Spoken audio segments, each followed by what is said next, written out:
Consequence Podcast Network. My friendship to all of you precludes my involvement with any one of you. But if you wanna make love, then I do too, and I'll be right there behind you. All in the name of oh, all in the name of oh, all in the name of oh.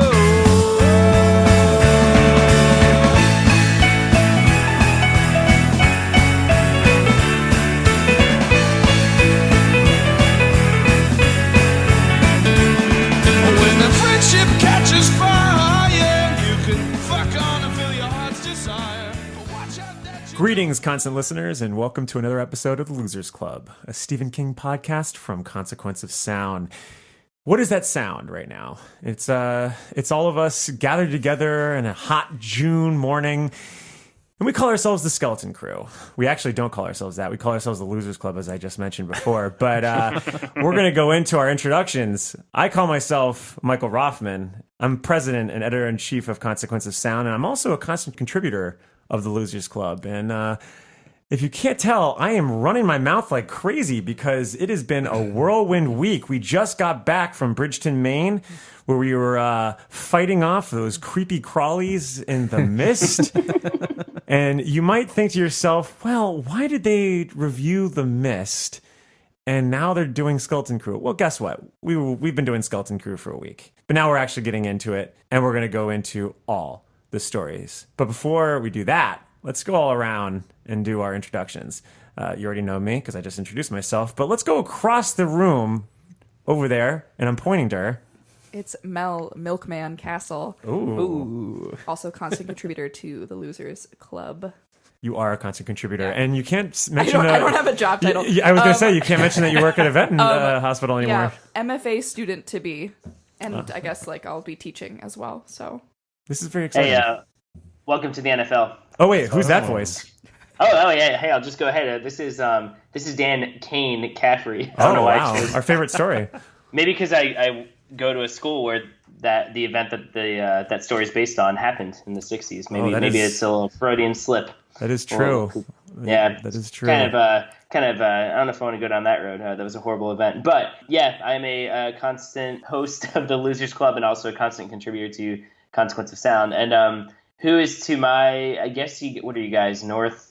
You're north. yeah, we're a little You're just northeast. north, right? A little Yeah. northeast. Who's to my north? That would be Mackenzie, the monkey Gerber. And so watch out. Jang, jang, jang. Jang, jang, jang. I am a constant contributor to this podcast as well as the Halloweenies podcast. And I'm really excited to talk about the bottom, what we could say, the bottom 10 stories or the lesser 10 stories of the Skeleton Crew. I think we can say bottom. I mean, I don't know.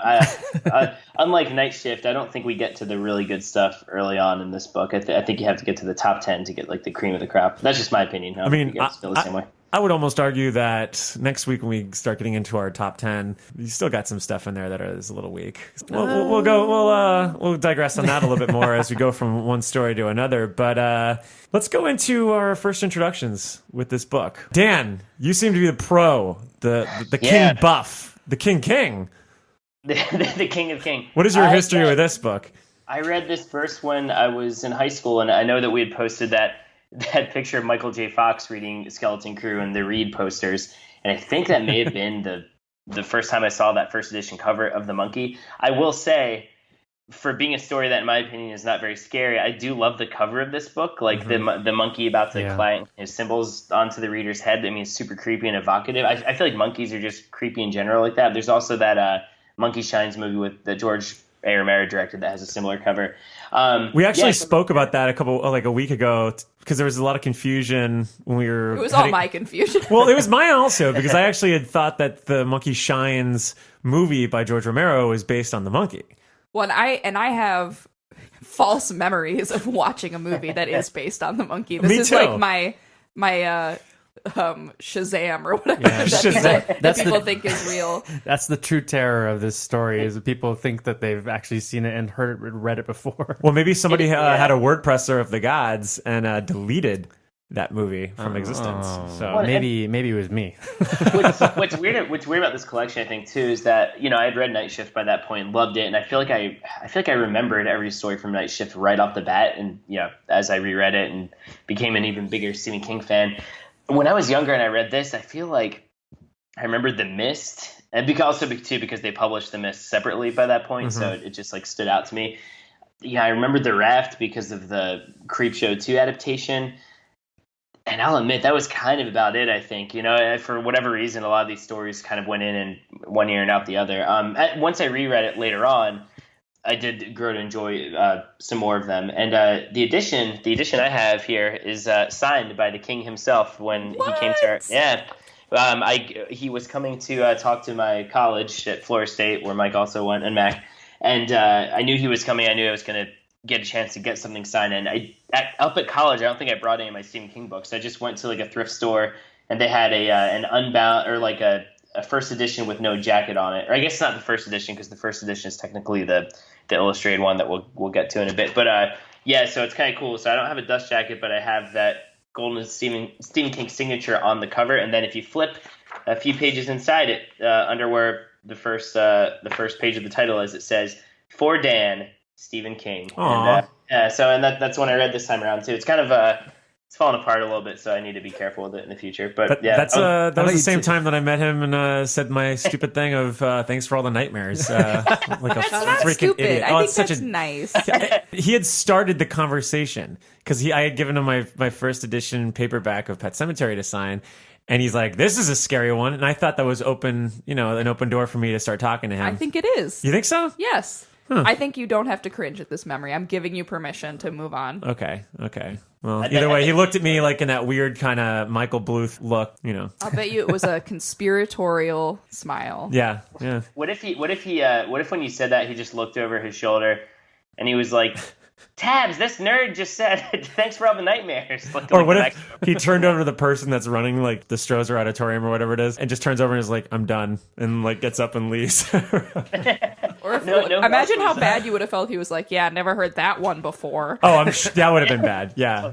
No, Although in his head, I'm sure he was thinking that, but And you were with my roommate at the time, Bill Hansen, who got a copy of his DVD of Maximum Overdrive signed. And Stephen King said, "Oh, glutton for punishment." He did. Yeah. And then now Bill has it framed. Yeah, it was in our apartment. And Bill went on to direct a really great Dollar Baby adaptation of Survivor Type that we'll talk about, or that you guys will talk about in the next episode. Hey, kudos to Bill for being mentioned in the Losers Club 2 weeks in a row. Oh, that's right. Because he was mentioned on The Mist. He's a King. Will he earn a solid 3? Time will tell. Yeah. My guess is yes, because we're going to talk definitely talk about him next Survivor episode. Survivor Type's good. It's a really good adaptation. But yeah, so I always, although this is not my favorite Stephen King book, I always hold it sentimentally just because of it's the one he signed, and I will always remember that. And I will say, although we're kind of talking about some really shitty stories today for the most part, I think what's tough about this book is that there are maybe 4 or 5 great stories. The ones that are good are so good, and that just makes the rest of it a kind of disappointment for me. But we'll get there. Who's next? Who wants to take the ball of slime that will melt and turn into a raft to eat people? Ooh, creepy story. Sorry. I'm no Randall Colburn. On the flip side, I just read this for the first time. How about that? All of these stories. I also have the let's see, what is it? What version of this? The Scribner edition, as we went into when we did the Mist episode. I too was disappointed, Dan, because he didn't sign this for me when I was in college. Now, I didn't have a chance to actually meet King or get him to sign anything when he was there, but I did hear a reading, and I think I was with you, Dan. I think ultimately, I was very disappointed because I love Night Shift, and I was really hoping that this was going to be like another Night Shift. I thought that those stories are so strong and just kind of like a powerhouse of storytelling, and this was a real letdown. Like Dan said, the stories in this that are good are great. And then there's a very strange bunch of ratty children running around that some of them have some scary things about them, but most of them are just kind of boring and you wish didn't exist. I'm not a father, but I did read this in its entirety, and I am excited to talk about it because there are some little diamonds in the rough here. At least moments in the stories that are good. But this was my first introduction to it. I would never recommend this short story collection for those that are coming into Stephen King. Because I think short story collections are really good to give to anyone that wants to get used to an author, especially someone like Stephen King. Just throwing that out there. I would hand someone The Mist, maybe. Yeah, that's good enough on its own. But yeah, it's so long. It's so much longer than Night Shift too. I mean, it's like almost twice as long. It is. Yeah, I mean, this thing is as heavy as the King James Bible. Mel, not my edition, Mike. Not your edition. No, you have the one that seems to come off the bookshelves in the movie The Mist. This is the Signet edition. Mm-hmm. It's got a terrible cover. I've mentioned it before. Not very good. It's a bunch of skulls. Might even be the same skull, just repeated in Photoshop. Hard to say. Terrible. Starring Joshua Jackson. I feel like I've touted this collection as my favorite Stephen King collection to you guys multiple times. Yeah. And that's because, shameful admission forthcoming, I've never read Night Shift. What? Oh, you still? Yeah, because that was also before you. Mike is sitting in stunned silence. Yeah. Oh, it's so good. Sorry, constant listeners. We're going to be taking a short break. We're going to watch or read Night Shift for about 6 hours. Well, that's an interesting point too. I was talking with Mac before recording this. Reading a short story collection all in one go is not the right way to read a short story collection. No, you got to live with it. They deserve to be put down and gone back to as the mood dictates. Yes. So it's an interesting experience. I still love Skeleton Crew. I think there's a nostalgic place in my heart for it. I probably read it around the same time Dan did in high school. And the stories that do hit so hard that they totally eclipsed all the other ones in my memory. And so I came back to this very eager. I suppose I ended up a little disappointed, but the bad ones are still a little fun for me. So I still tout this as my favorite collection, but that could change as I increase my your kingdom ingestion of his oeuvre. Have you read Everything's Eventual or Just After Sunset? Yes. You like this one? I read the more recent ones. Yeah. Yeah. I still think I even think I like the Bizarre Bad Dreams better than this one, but I don't think I've read that one. Like you guys said, though, I mean, when I was younger, although I didn't remember a lot of the stories, I don't think I ever associated them with being bad. But like, this is my first reread of it where I'm like, oh man, this is kind of a slog for me, you know? I basically started with The Mist. I had known that the movie was coming out, heard the audio drama thanks to Bill Hansen. And I basically was like, all right, I'll keep going. I'll go from here. I knew The Raft was in it. So the summer of 2007. So it was right before I came to Chicago. I was on the beach going between this and Anthony Quieda's Scar Tissue. Wow.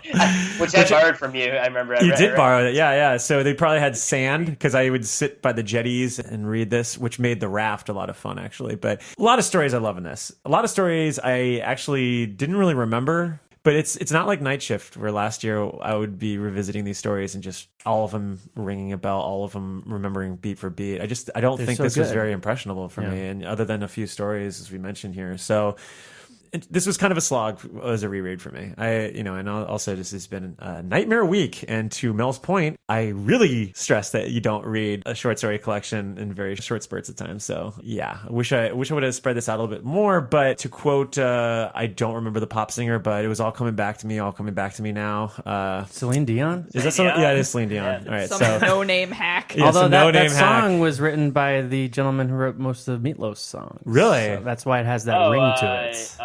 Jim Steinman? That's right. Jim Steinman. Yeah. That's right. I wonder what Jim Steinman's favorite story on Skeleton Crew would be. I'm going to be guessing Nona. I want to say... Yeah, what do you think, Dan? Jim Steinman once wrote a Peter Pan musical, and that was the genesis of Bat Out of Hell. So I'm trying to think of this, like, which of these stories is That's why, the rodent with the rat. So yeah, Bat Out of Hell, clear reference to The Mist. I'm sure he that's true. He probably would love The Mist. Call. Yeah, The Mist. Then. Trying to write The Mist, the musical, which I would see in a heartbeat. Or maybe he, Meatloaf is kind of a portly man, and maybe he would like The Wedding Gig. So there's something in the mist. Well, let's go into the history, and there's a lot to discuss with this one because this spans 17 years worth of writing. That's a lot. It's a lot. Because what's the earliest story in here? Let's see. It is a lot of them. A lot of them are from the ones from '68 are the earliest. The earliest is The Reaper's Image. And he wrote that when he was 18, Yeah. the summer before he started college. That gives that story a little bit more of a emphasis for me, though. Reaper's Image, if he wrote that when he was that young, because Yeah. I still genuinely like that one. It's not one we're covering today, which is why. Yeah. Well, it is interesting because it's a compilation of stories published elsewhere. Many of them in these second-rate stroke books like Adam and Playboy. Which Well, I think this one was. These stories were published in publications that were a little bit more legit. I think because it spans what was it, 17 years of his career, 18 years. So Yeah. as you go on, and he's getting more popular. Some of these were highlighted, which is sad because I wish those Night Shift stories had that very much exposure at the time. It should be noted that The Mist, last week's story, was published with the LucasArts game Dark Forces. No, I'm just joking. It was published in 1980 in an anthology of 23 original horror stories. So this is a nice little scrapbook for him. On the way to the office, Mel and I were joking that, King was very successful at this time in the mid-'80s. And he actually alludes to this idea of success in his introduction in the Scribner edition that I have, in which he kind of jokingly digresses on the worth of a short story after it goes through like the agent and then through all the customary fees that he has to do through each publication. And it's kind of funny, but I see the Skeleton Crew almost kind of like how you have like when you have a popular band and they've just released their like maybe third or fourth album. The label's like, look, guys, we're coming up onto Christmas. We need something. We need something to give the fans, and we need something to put some money in our pockets. Why don't we rope together some of the oldies? It's like Maybe some new songs. the B-sides from the Yeah, first album through exactly. the third album, and it's like stuff that's not quite that great. Yeah, And then you might yeah. have some gems there, but Yeah, it's like when the Killers released Sawdust, and they had like Shadow Play or something like that on there, and then the cover from Joy Division and all this other nonsense on there. Look at the title, Skeleton Crew. What's Yeah. a skeleton crew? It's when you have so few people to run the boat Yeah. that it's barely running, Yeah, right? Like that's yeah. what that means. Yeah, and that's a good summation of this book, I would say. But Do you guys think that the title is supposed to be thematically linked to Night Shift? Because when you have a Night Shift, chances are you have a Skeleton Crew. Like when I used to work in a Well. Oh, hotel. I like that. I Yeah. think you're probably right. But the original title for this was going to be Night Moves. that's Ooh, interesting. like the Bob Seger song? Yeah, which Bob Seger's referenced in WordPress Sister of the Gods. That would have been Yeah. a terrible title.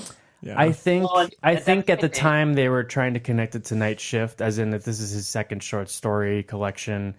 Shifting, What can we? moving. Yeah, and they decided not to go that way, which is smart. But Well, maybe they were. They had already adapted a Bob Seger song into a movie with Silver Bullet, or a Bob Seger band into a movie. Sorry, good one, Dan. my joke Everyone really follow failed. that thread. I'm sorry. I Continue. also think it's a very Halloween-y title. And I think now the more that I think about it, I know Mike was saying we were kind of discussing how there's no real thematic link here. I think you could definitely make that argument, but these are all kind of creature features in a way, or just kind of very classical, almost like universal monster and Yeah, King's that's a really good obsessed point. with guns in this one too. Well, I'm going through it, and I and mean, there's fat women. Oh God, yeah. I lots can't of We go got for- small towns. We got women. with the wedding creepy game. crawlies. Small towns, big women. That is a good point, though, that Mel brought up. Like, I'm just going through all these stories, and most of them do have some kind of monster or otherworldly force in it. I mean, you have a few crime ones, like The Wedding Gig and Cain Rose Up, and even Survivor type. But for the most part, yeah, there is some kind of, like, animal or monster or ghost or something in, like, all of these stories. So, yeah, I hadn't really noticed that before. A lot of like stuff that has like a supernatural hold. Sure. Mm-hmm. Actual skeletons, though. No. No spooky, scary skeletons. Well, because what we thought, and I remember back when we recorded Night Shift, which is still one of my favorite episodes, despite the low recording quality, was that a lot of those, which I didn't really notice until I read it for that episode, is that a lot of those stories all had to do with the apocalypse a little bit. Like there was like a very distinct end of world thing going on with Night Shift. So yeah, maybe it would be funny if they asked him for a theme for this one. Yeah, he's like, hey, creepy crawlies. I love Creepy it. crawlies. Yeah. Yeah. And I say that I have the first edition, which is actually a lie, because as Mac pointed out today, there's a special limited run edition that came out that had illustrations by one J.K. Potter, which is a very funny name, especially because Stephen King likes J.K. Rowling and Harry Potter so much. Mac, do you want to talk more about that, or do you have any other info other than it was just it came out? Well, it existed. I'd love to see the illustrations. There were 1,000 of them. That's the other fact. Oh wow. Yeah. No, I never. I didn't know this existed until this morning. And I would love to. I tried to Google some of the illustrations, but I don't even know if that's out there. Well, so I found on J.K. Potter's website, she actually is a he. I don't know if it's a he or she. They actually have you can't order the book anymore with the text, but you can order something called The Art of Skeleton Crew, which just has the portfolio of it. And I'm looking at some of the images. They're kind of weird. Some of them are more traditional drawings, like for The Mist and for Mrs. Todd's Shortcut. There's like some really good, almost like Bernie Wrightson pencil drawings, but then most of them are kind of, which I'm never a fan of this style of illustration. Most of them are kind of almost mixed media, so it's like a photo of a real person then mixed with something drawn, like for instance, word processor of, I think it's word processor of the god, has like a real picture of a man, but then like almost like a digital image of a typewriter. That's and then there's like a weird background. Yeah, it's just a style of illustration I don't love. The Raft, for instance, has it's the scene where Deke gets sucked into the dock, which is like to me the scariest scene in the book. But it doesn't even look that creepy because it's kind of a drawn version of him, and then there's like a superimposed missing section of his rib, which like doesn't make sense because that's not what happens. And then the background, it's like an actual photo of a lake. So it doesn't look. I'll admit, I'm not. So they took some creative liberties with these stories when it came to the illustrations. It all looks a little cobbled together. I don't know if I would love to see these. The pencil drawings are really cool, and I would love to see some more of those. But it looks like these mixed media ones. They're just not the type of illustration like aesthetically that I'm drawn to. Even in the Mist, there's a picture of real people in a grocery store, like actual people, but then there's like this drawn pterodactyl with electricity around it. It's almost like a South Park episode or something. When they have like, David Hasselhoff's face. The original limited edition actually had an additional story, The Revelations of Becca Paulson. And, I have not read that. And that was originally appeared in Rolling Stone in the summer of '84. Unfortunately, we didn't read that one, so we'll have to try to maybe find a PDF and fit it into our rankings. Yeah, fit it in our rankings somewhere in there. But this is a very expansive compendium. We get 22 stories in all. That includes 19 short stories. There's a novella. There are the 2 poems, Paranoid Chant and For Owen. Do we want to talk about the poems really quick? I know we didn't think we didn't rank the poems. Yeah, which we pulled them out. Agree with. I think so. Stephen King has, since this book, he has kind of gotten into throwing a poem or two here into many of his short story collections. I have to admit, I don't think he's the best poet. Not that I know a ton about poetry, but they never they just feel a little tacked on to me. What do you guys think, though? Just about the idea of King to poet as opposed to King to short story writer? Both of these stories were previously unpublished, so they were just published in this. So that's interesting that he threw these in. When I first read through them, I didn't think they were, nothing really grabbed me. I'm not really into a lot of poetry, but on second reread of Paranoid Chant, I kind of dug that one. I do like I think it's the first time we hear the phrase like low men and the long coats. So I like how it's kind of presented as being this possibly schizophrenic fantasy, but as we know later on from the Dark Tower, there might be some legitimacy to what this guy is afraid of, I did think there's connections there, but it's unclear that I don't know if when he wrote that was his plan or if he was just trying to write it from like a mentally ill person's perspective. And I like the imagery, but I also think he's just kind of clunky with his verses in his poems. I don't know, they don't feel very like fluid to me. I don't know. That's just me. I don't mean to rag on the King too much, but what about you, Mel? Because Mel, you're about to go into a creative writing program also. You know what I mean? Not in poetry, though. I mean, I'm like you. I don't consume poetry as part of my reading agenda, although I should. Well, it's incredibly lucrative, too. I mean, all the poets I know out there are just millionaires. fucking living it. Billionaires, Yeah. Let's go to the poet's house and swim in his pool. Yeah. Usually live in postmodern wings of society. Right. These huge sweeping pools. Parties. And I mean, they're the Gatsbys of our. Yeah. Anyway, I've gone to a few poetry parties while here at UT and have gone to some poetry readings, and Hey, I like all the poets. Definitely a different crowd then. Are they true. better than Stephen King? Probably. Yeah, definitely better poets than Stephen. Hey, I like my poets dead and in a society, if you catch my drift. Oh, brother. The rumor too going into Iowa is that you don't really associate, like, there's almost a West Side Story Oh, vibe. The interesting. poets have their Yeah. bar. The Yeah. fiction writers have their bar that they go to. Oh, wow. Poets, It's like poets. The poets I know Pros. just like they just do a lot more drugs than I do. So like seriously, Wow. like, Jeez. even in my third, I'm just like Jesus. Like how the hell do you guys function? I don't know. It's very strange to me. I don't dislike them. It's just like they're just a different animal.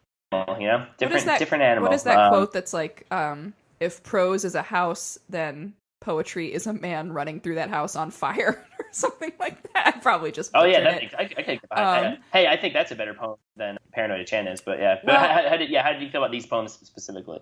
They were fine. I feel like he's just trying to capture a mood, and can't begrudge him that. Reading Paranoid Chant, though, I am struck by another realization just right now that a lot of these stories are about paranoia and delusions and, I don't know, suspected hallucinations, and also protagonists who know, quote, the truth about a series of happenings and nobody believes them.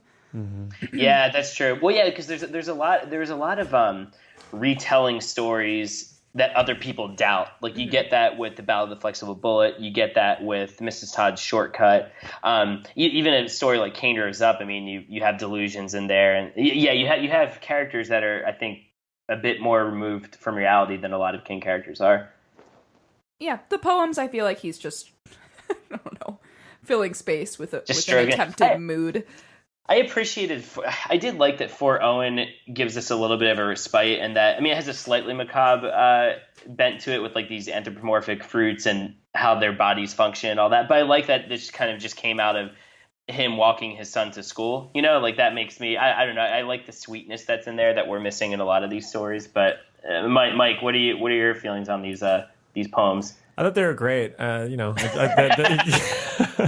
I was a little disappointed that For Owen wasn't actually about For Owen Hart, the late wrestler who fell to his death on live television. But I mean, how do you know it's not? it could be. It's a poem. You know, it could be I anything. mean, I think this is like 13 or 14 years ahead of Ahead of his, miserable death that actually happened on live television.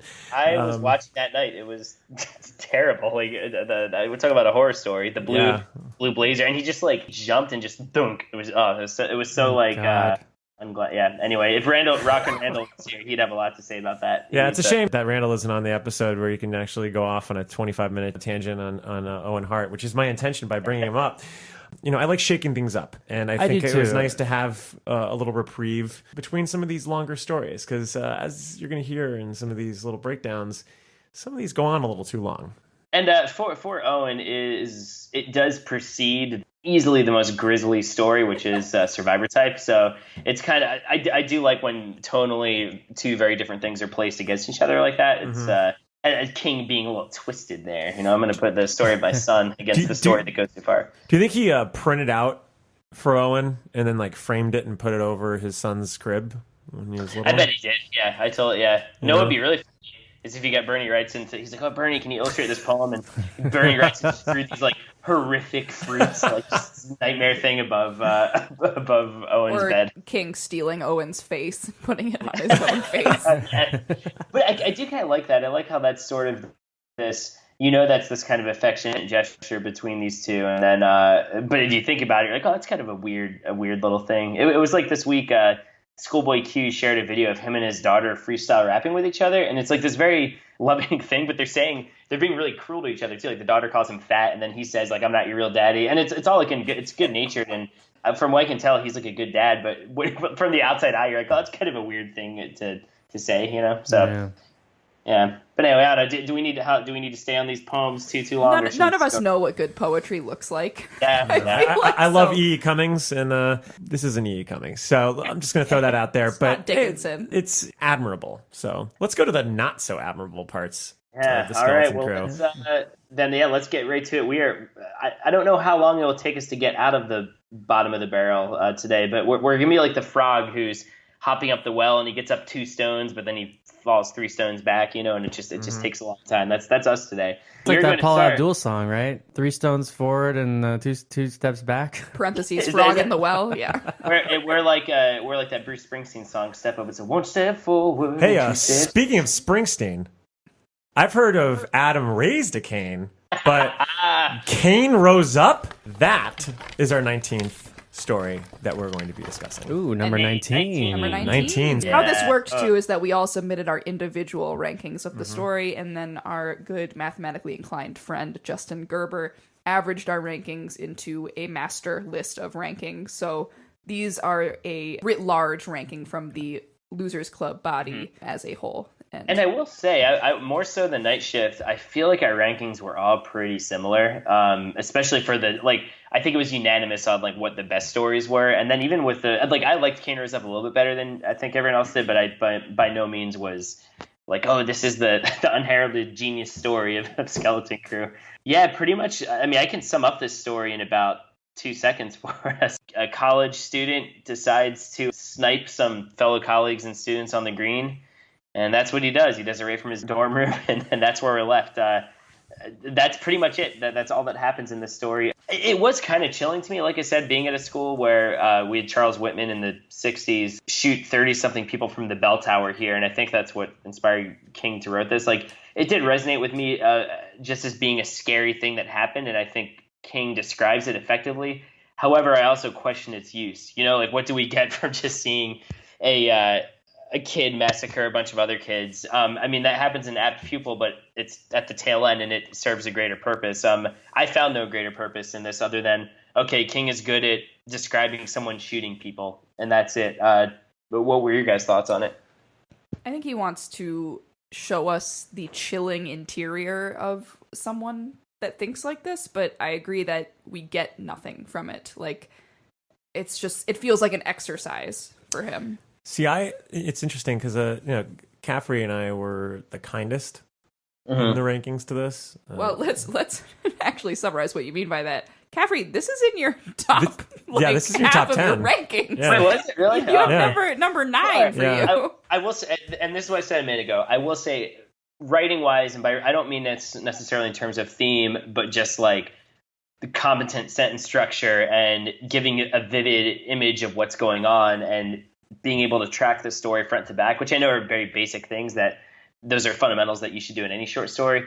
But I feel like this is at least crafted a little bit better than some of these other stories. I agree. We'll get to Uncle Otto's Truck, which we have a lot higher up, but that to me is just such a clunky story in terms of structure, and it's just hard for there's so many stories within stories here, and it's just hard for me to follow what's going on in that story, and the man who would not shake hands and whatever, fight me. A bullet. No, I don't know. I'm not arguing for the story's merits in terms of what it's saying or even it giving a ton of psychological depth. I just think it's more competently written than some of the other ones, which is probably why I ranked it higher. No, I 100% agree. And this thing was published and by thing, I mean this short story. This short story was published in the spring of 1968 in Hubris, which is the University of Maine. It's a literary magazine there. And is it Orono? Oh my God, the university published this in its magazine? It's wild. Yeah. I mean, my thing is, I think this is actually pretty solid literary fiction. I think that he does has a very Hemingway approach in this, where it's just less is more. You have to glean details from just the smaller things, and my problem with it is I just don't think there's enough. But it's very impressionistic. We talked about back when we did The Long Walk. One of my favorite sentences in The Long Walk, and I might be paraphrasing here. It's where it's just he tore his own throat out, and they don't say how he did it. They don't talk about his nails digging into it. They just he just says it. And the clinical nature of that is just so chilling to me, and so not like King writes sometimes. Sometimes he goes a little bit overboard. For instance, there's sentences like, the man who had been loading the suitcases broke into a lumbering run. The girl's head sheared off. He just says that really simply, and that's chilling to me. Not to get too political with all this, do you guys think also, just given the frequency of mass shootings right now, maybe it's just kind of a hard story to stomach, and maybe it's not the story we need? Totally. Yeah, let's hear from the detractors, yeah. I think that he probably wrote this as an example of monstrousness that is so inaccessible. Mm-hmm. And right now it is very accessible. So when you read it, you're like, I don't need this. I get this from the news every day. Whereas back when it was published, it was probably like, holy fucking shit. Yeah, I can see writing it at the time that he wrote it, that it was maybe a really interesting topic and kind of getting in the head of this young man. But even then, there really is no reasoning why he does what he does. And I guess maybe that's kind of the point, that sometimes that you can't make sense of it. I do think that because this is happening all the time now, it's easier for us to kind of, see something like this and give it a harder review, I think, because now it's treated with much more respect now. I think when you're writing something, you have like a responsibility to make sure you're writing a in reverence a way. towards it. Yeah.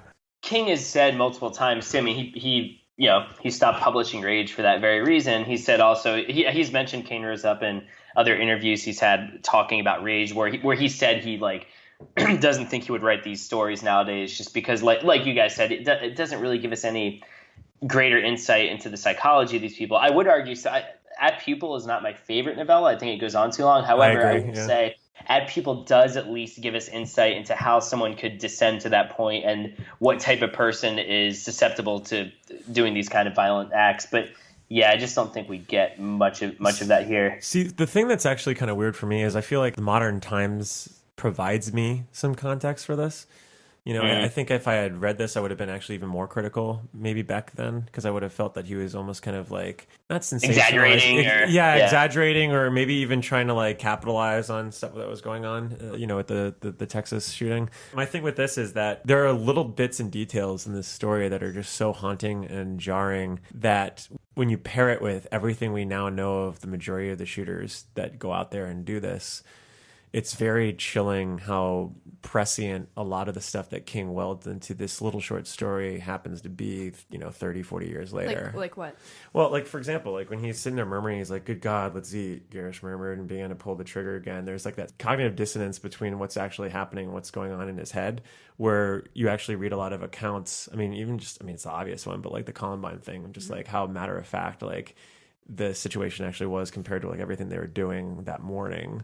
And there's like just little things in this story while it's happening that you can tell that, Garrosh really doesn't come to grips with actually what's going on. He it's just totally happening. Numbed out to the world. Yeah. And like when you actually read about some of the accounts of those that don't actually commit suicide following the shooting, there is that cold remove. I mean, specifically with the Dark Knight shooter, that it's like terrifying how cold and removed he is from the action that happened. And that's what I got out of this story.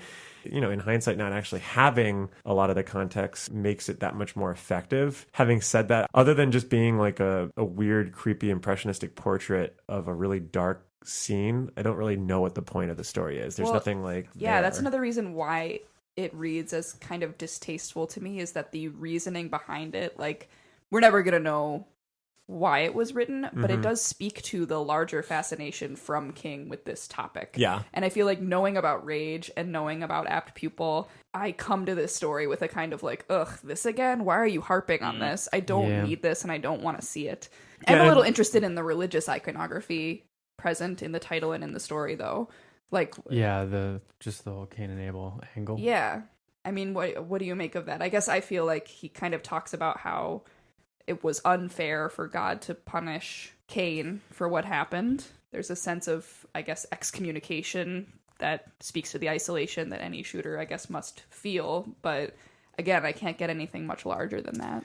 Yeah, I mean, if you're also looking at it in terms of people taking the Bible and either taking it literally or using it to their advantage in the sense of justifying what they're doing with, the Bible, which is, I mean, a lot of terrible things have been done in name of God, and I maybe he's going that route. But again, it's too short for us to really pull anything from it. I think in that sense, it does it a disservice, because we could sit here and ponder all day. Well, why?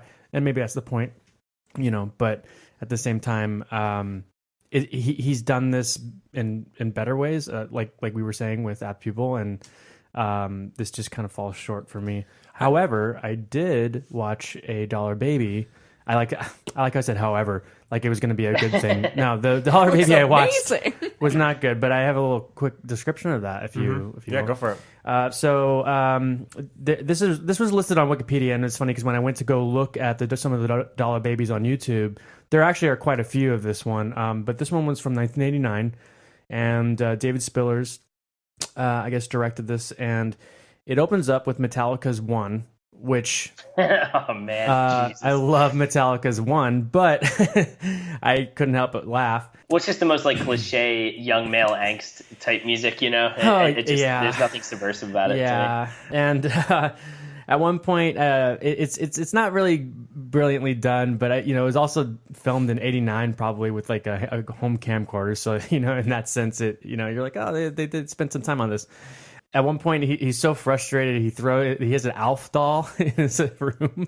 And he picks it up and he throws it on the ground, and then the guy Does the doll go, hey, what he gives? goes, hey, what's going on? He's in the middle of eating a cat. There's a Humphrey Bogart poster on the wall, which I can't remember if that's in the story or not. There's a kid comes in, he's like, hey, are you gonna sell that or you keep that, because they're like going away for the summer or whatever.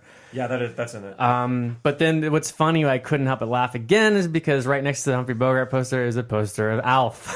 I'm obsessed with Alf. And It feels like they replaced all the like titty posters with Alf references. there are pictures of like women and stuff, but there's nothing like Women and I mean, stuff. it's a very, very random. It is the post. It is the room of a college student. There's posters. Nothing matches. Everything's all over the place.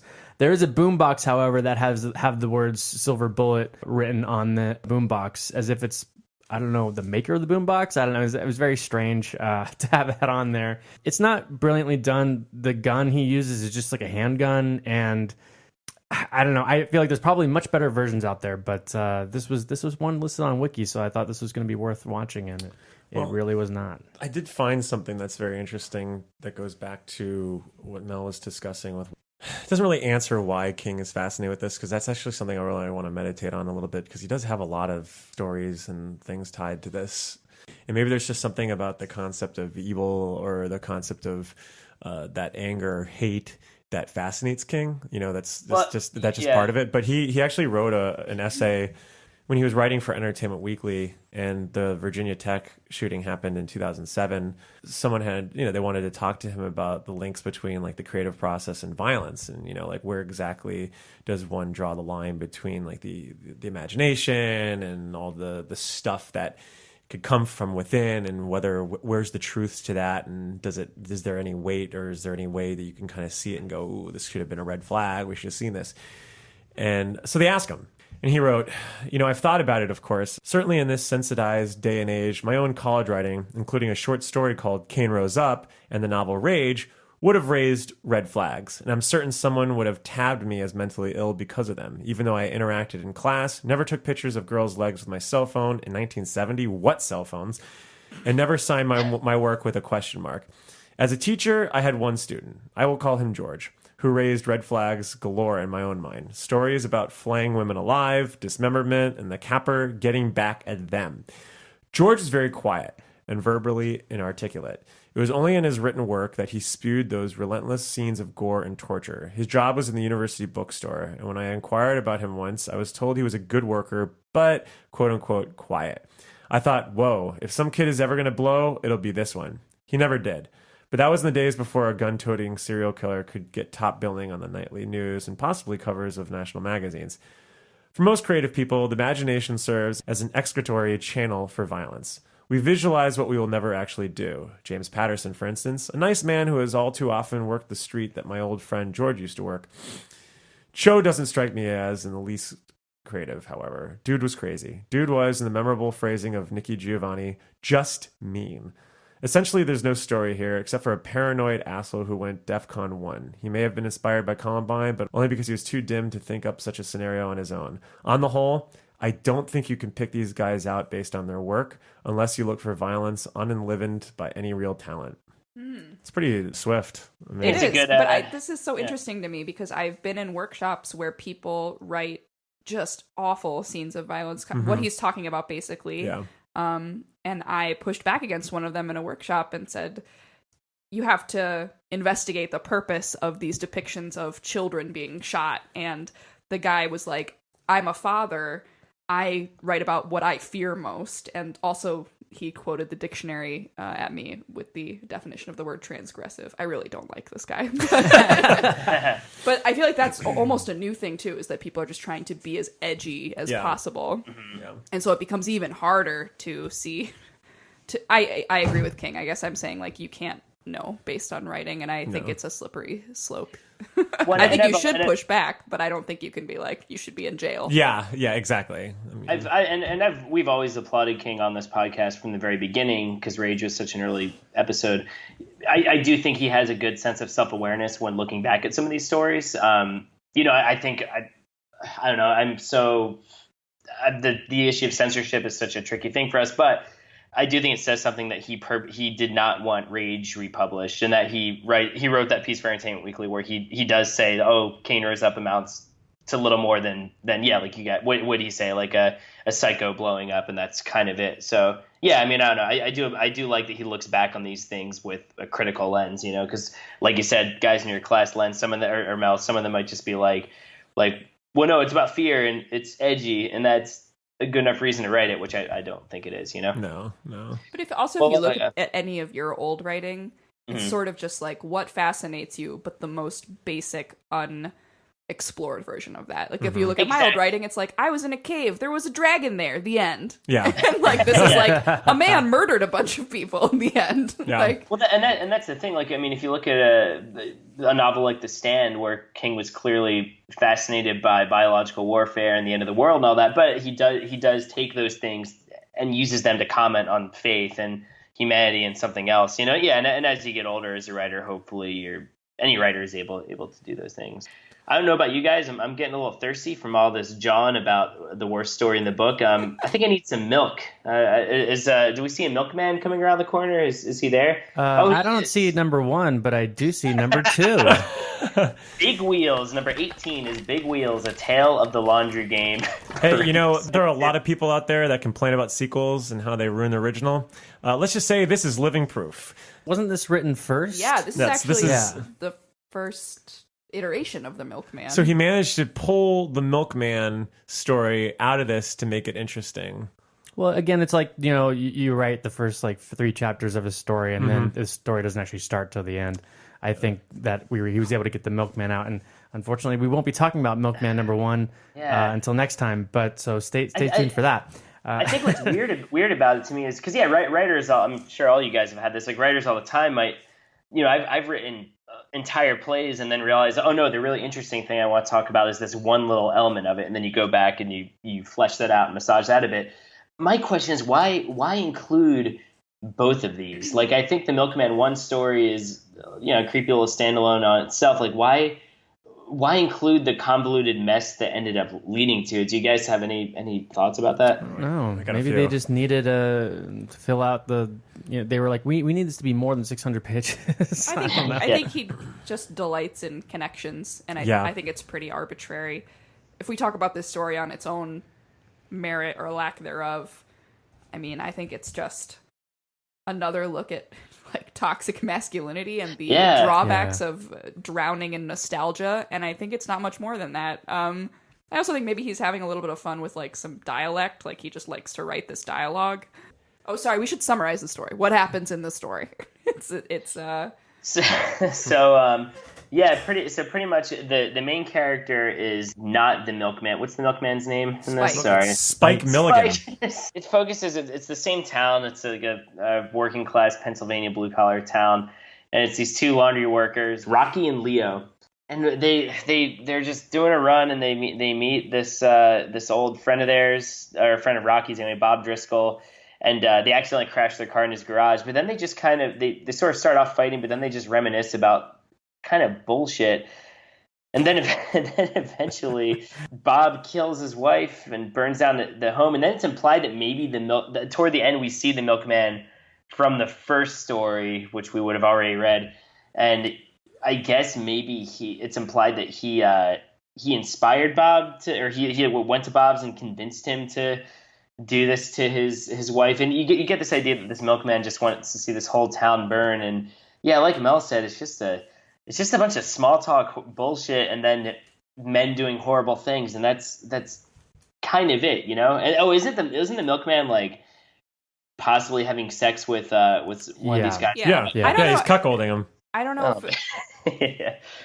Well, it's I implied don't know that if the there's new a connection between the milkman and Bob killing his I think wife. I think Bob's just going through his life and having this good old time with these old friends of his to an extent.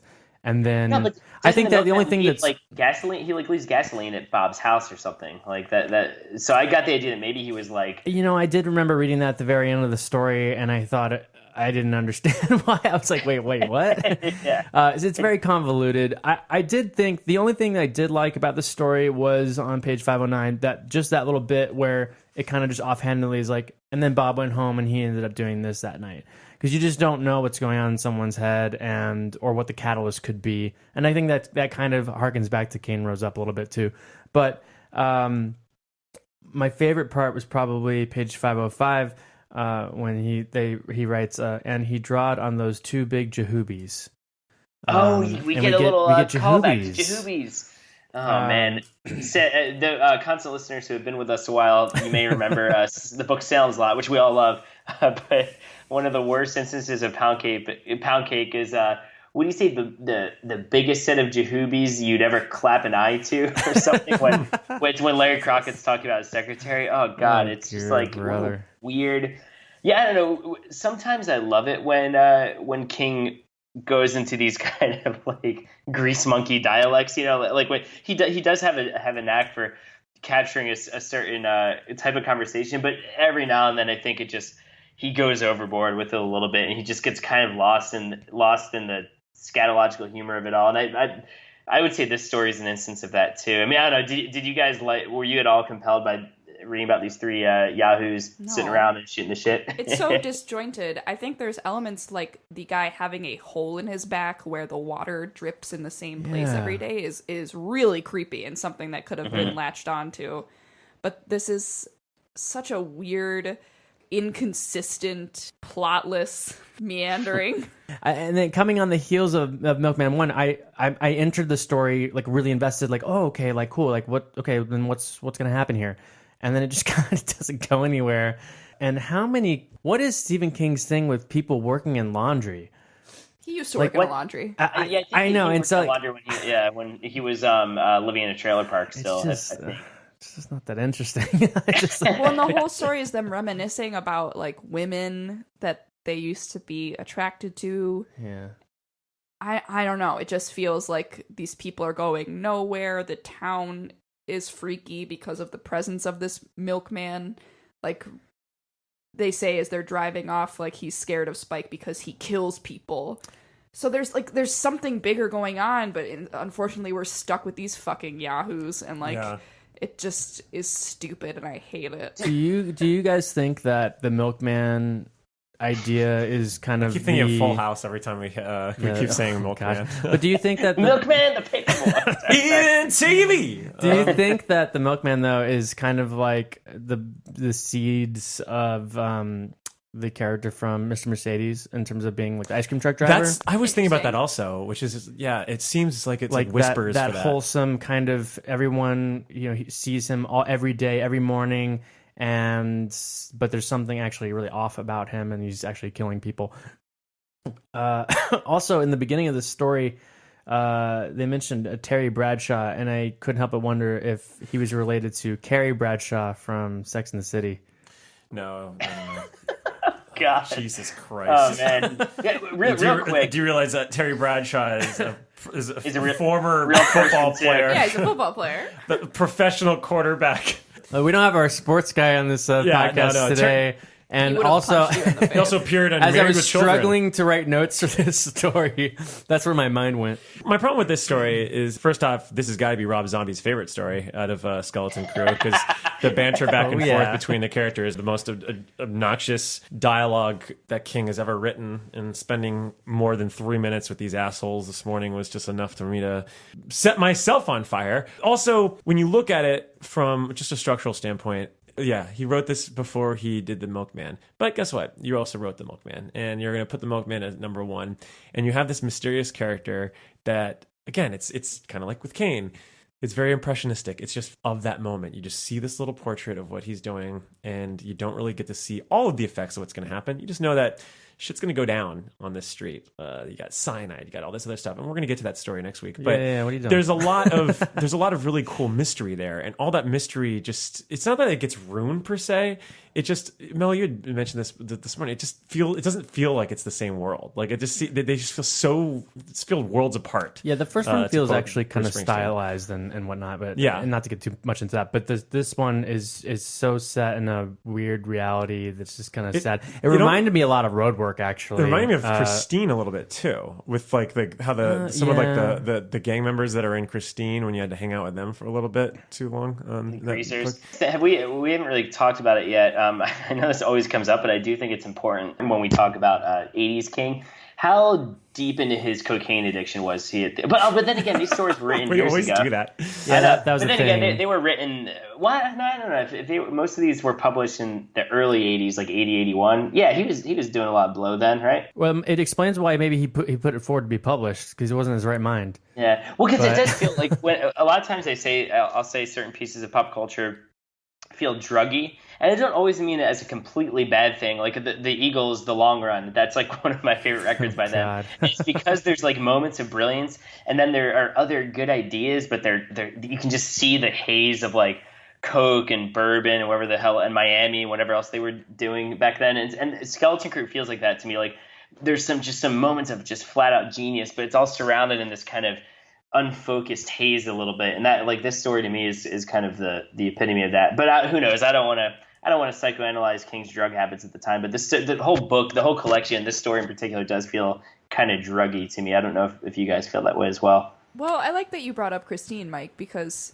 it seems like these characters, all three of them, but in particular, I guess, Bob, it's so bleak because they just have nothing going for them. It reminds me of that whole section in Christine where we get into the mechanic's life and how maybe at one point he could have made something of himself, or maybe at one point he was in love, or he was vivacious and he knew all these women, and now there's nothing waiting for them with the rest of their lives. Yeah. Like this is as good as it gets. Yeah, which is why you kind of understand why they would resort to such like drastic measures about other things, like, oh, I'm going to kill this person, or I'm going to go off on, who cares if I spent a few months here in the slammer? I'm out, and I'm going to. I don't get Druggy King from this, because when I think of Druggy King, I think the craziness of the Tommy Knockers or something. Like that. Yeah, totally. Yeah, which is I don't think Tommy Knockers is perfect, but it's at least kind of interesting, I think it's 100% perfect. Just kidding. I do like it though. Yeah. Well, we've heard the ballad of the losers who hang around the auto shop and the laundry shop and the milk truck shop. And, the milk truck shop. Let's hear your milk trucks. Let's hear a ballad of something that's not a human being at all, a flexible bullet. That is what we have at number 17, the ballad of the flexible bullet. Which any of you guys want to summarize it, or I can take care of it if you want to. It's once again not a ton happens in this story, but there's a substantial amount that happens to two characters in their heads because they're crazy, or are they? Let me ask a question to everyone here. Last time you used a keyboard, it could be a typewriter, it could be anything. An enchanted keyboard? Did you ever see little elves that were coming out talking to you? Never the whole elf, Mike. Oh, just a little hand. Just a little hand. Just a little baby hand that came out. I spent 5 years in a facility to suppress that, so I'm not going to talk about interesting. that right now. It's kind of a shame that we had this down so low, because I actually do feel that thematically this story is pretty ahead of its time. Yeah. It's very meta. As the person who ranked this the highest, I'm already getting defensive. Yeah, well, why don't you give a little nice summary for this? Sure. Yeah, summarize it and start us off on a positive note. I know the listeners don't love it when we just are so negative, so go ahead. We start at a dinner party of sorts, a small gathering of people, including a writer, his wife, the writer's agent and his wife, and the editor, who is no longer married. He's a widower, I think. Mm-hmm. The editor tells a story of madness. He tells a story of when he received a submission to the magazine he was working on. I think it was called, like, Logan or Logan's. Logan's. The story was entitled The Ballad of the Flexible Bullet, and It was written by an author who is, judging by his future correspondences with this editor, going a little crazy. He thinks that his typewriter is housing a tiny being called a fornet, and that the fornet is the source of his inspiration, his juice as a writer. I think they have a dust they call forness that helps provide ideas. Yeah, lucky dust. This is related to paranoid beliefs that radium in the appliances in his house is unhealthy, and electricity in general, although I think that's the editor that has this idea. As it turns out, the madness is sort of contagious, because as the editor corresponds with this writer and is sort of trying to entertain his delusion so as not to break it in a harmful way, kind of like how you're not supposed to like wake up a sleepwalker or Right. challenge anyone's delusion so they don't get violent on you. He sort of entertains this delusion and finds himself believing most of it as he corresponds with this writer. He starts to believe that electricity is evil and harmful, and he also sort of starts to believe in a fornet of his own. And I don't know if I should describe the entire story, but it ends with the writer basically trying to kill a child who is trying to kill his fornet. Mike is fond of saying, if something is hinted at in a Stephen King story, it's actually happening. Except this one is, we talked about this This is an morning. interesting It's hard case. because you don't know. You really, Right. I mean, I still don't exactly know by the end of the story. The editor at the end says he was kind of pulled back from the edge, right? Like, he's still alive. He obviously is using electricity now. But there are elements of the story that do seem to have actually happened. The Yeah. fornet does actually seem to be a real thing. Well- But is it that simple? I don't know. Well, it's kind of the thing I love about this story is that you can, I mean, it really comes from a writer who understands writing, and we know that. On Writing is one of The thing King's... you love about this story, this is number 18 on Well, your list. the thing, like, but that's we're looking at the good stuff in facet this one. I love about this story is that you could tell that there's an authority to the themes that are at play.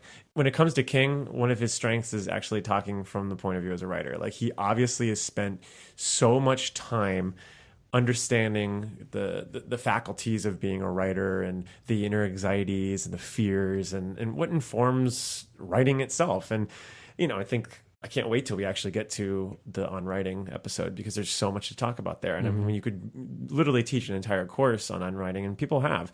And so this story, you kind of get, you get little hints of that, surprisingly. I think there's a lot of actually ties to that book with this story, because when you step away from like all the bullshit fornets and the random elves and whatever, all the things that I actually think kind of really ruin the story for me, because I understand that it's supposed to be like, it's crazy and it's supposed to make it kind of creepy because you don't really know, but I just think it actually detracts from the story, which is why I have it at 18. But when you get into like the metaphors and the parallels that King is trying to discuss, I think it's really sound, and I think it's actually really timeless. I mean, even just sort of the idea of the creative process, the fear of losing the creative process, knowing that that's your fuel, that's your energy, that's what is your id, so to speak, on a long enough timeline, because that's what actually is giving you the force and the ability to write. I think that the fear of losing it is something that I think any creative is always going to, I mean, anyone is always going to fear that. I think even if you're like a basketball player and you are making 3-point shots, the idea of just not being able to make that shot anymore is something that probably in the back of your mind always terrifies you. And that's what I love about the ending of this is when, you have that one writer at the end, it's just like, oh, you've never had a fornet in your typewriter, or you've ever had, something, and he's just like, no, absolutely not. But there's that like sort of hesitation, because it's not about the fornets at that point, because King's at this point is saying like, well, have you ever had those anxieties about whether or not you're going to lose it or you're never going to have it to begin with? And for me, I think that's a very powerful topic. I wish he would have wielded it a little bit better in this story, because I think there are a lot of anxieties and ailments that a lot of creatives have that inform their own production. And so a lot of people don't want that to go sometimes, because if that goes, then you can't write anymore and you can't find that sort of that muse, so to speak. So I almost saw this as a way of like the fornets itself were almost like a muse, or almost like that sort of thing that gives you the reason to write and to be creative, but at the same time is slowly killing you. And yeah, absolutely. And that's great. The execution in this story, first off, I think is way too long. That was my issue with it, was just that it just felt really long. Yeah. and because it's being told from someone that almost lost their mind, it's like reading one of those notebooks from Seven that Kevin Spacey has, and you're just like, it gets very convoluted at one point. You're just like, wait, what? Like there's a story there to be told, and it's an interesting story to an extent, but it was hard for me to follow a lot of the time.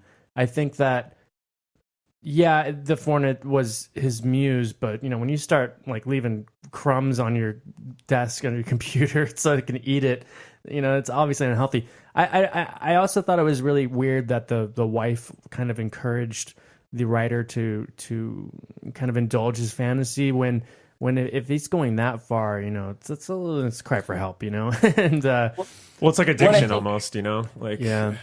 And I get what he's going for about having this framing device of this other guy telling the story about what happened to this writer, because he's trying to illustrate the commonalities between them in terms of addiction and insanity, and you could argue that maybe by hearing this other tale, this guy is getting further influence, but yeah, just in a short story, I mean, it's my same problem with The Man Who Would Not Shake Hands and The Breathing Method. The structure just makes it so convoluted, and I don't read Stephen King stories because I want to read House of Leaves or like David Foster Wallace or Thomas Pynchon. Like I want. There's a directness to his best stuff that I think is just missing here. How did you guys feel about the Forenet? Just as like I kind of thought it was like nice and creepy, like the little arm coming out and the little gun that kills them. And all that stuff. It's funny because it really reminded me of the little creature from Cat's Eye. Yeah, the little like the little goblin. Troll. Yeah, little guy. And I like that idea. I think there's some like genuinely good stuff in here. Like I thought it was really creepy when the wife started saying that madness is catching, because she thought that she could also hear the Forenet screaming when the boy was trying to kill it, and then just like the idea of like the splatter of the thing exploding and thinking that maybe like, is this thing real? And I kind of liked that you also start to kind of go down that route of believing a little bit there at the end, but yeah, I liked the little goblin thing. I was also wrong about I don't think there's a comic adaptation of it that I saw. That's the cover of Fantasy and Science Fiction where the story originally appeared, and there's this like comic illustration of the writer at the table or at a typewriter with a bottle of liquor, and you see the Forenet like floating by his head and like pointing the little gun at him, and I don't know, it looks like a little almost looks like a labyrinth goblin or something. If you guys go to Wikipedia for the story, I think you can see it. But yeah, what Mel and Mike, how do you guys like those little guys? Do you have your own Forenets? Would you want your own Forenet? Oh no. I mean, I think it's a little gross. too cutesy for my taste, I guess. But I mean, the reason I ranked this story like number 10 for me was I think the convoluted structure and the length actually meld with its message to a degree that doesn't happen with like Cain Rose Up or whatever. Like, I think the structure corresponds very well to the subject matter, and I found it like a page turner. Like, I was really like excited to see where this was gonna go, like how far the editor was going to go down the rabbit hole. And it was really dark, and anyone who can turn a story about little elves in the typewriter into like this bleak reminiscence is like, I think that's cool. But I think the main reason I liked it is because of what Mike always says with the hinting versus happening, and why it's always the same with King. In this story, I just think he treats that with a little bit more nuance. Like, are we meant to believe by the end that Forenets are real? Like, probably, but there is something to be said about whether or not that knowledge is good to have, and also the electricity stuff and the radium stuff, like clearly that's not true. So there's a middle ground to be found here with King's fantasy element. Like, and I really liked what Mike said earlier about how like knowing about the Forenet also means knowing about your crazy destructive habits and how it's slowly killing you. Yeah. I think I kept thinking of like the underpants gnomes from South Yes. Park.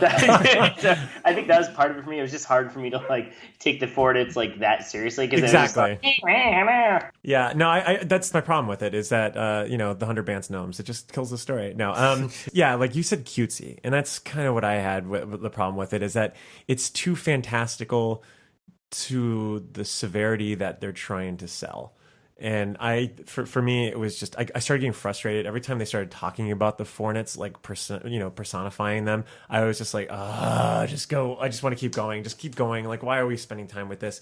Like, what are you interested in this story? Are you interested in the mythology of these Fornits? Like, or are you interested in the actual thing that you're trying to say here, which is this really great relationship between an editor and writer, and maybe the commentary of trying to get a story done and almost being like tongue in cheek of how hard it is to get stories done. Also, I mean, there's a lot going on here, and I appreciate how meta and ahead of its time. It's very like almost like New Nightmare in a weird way.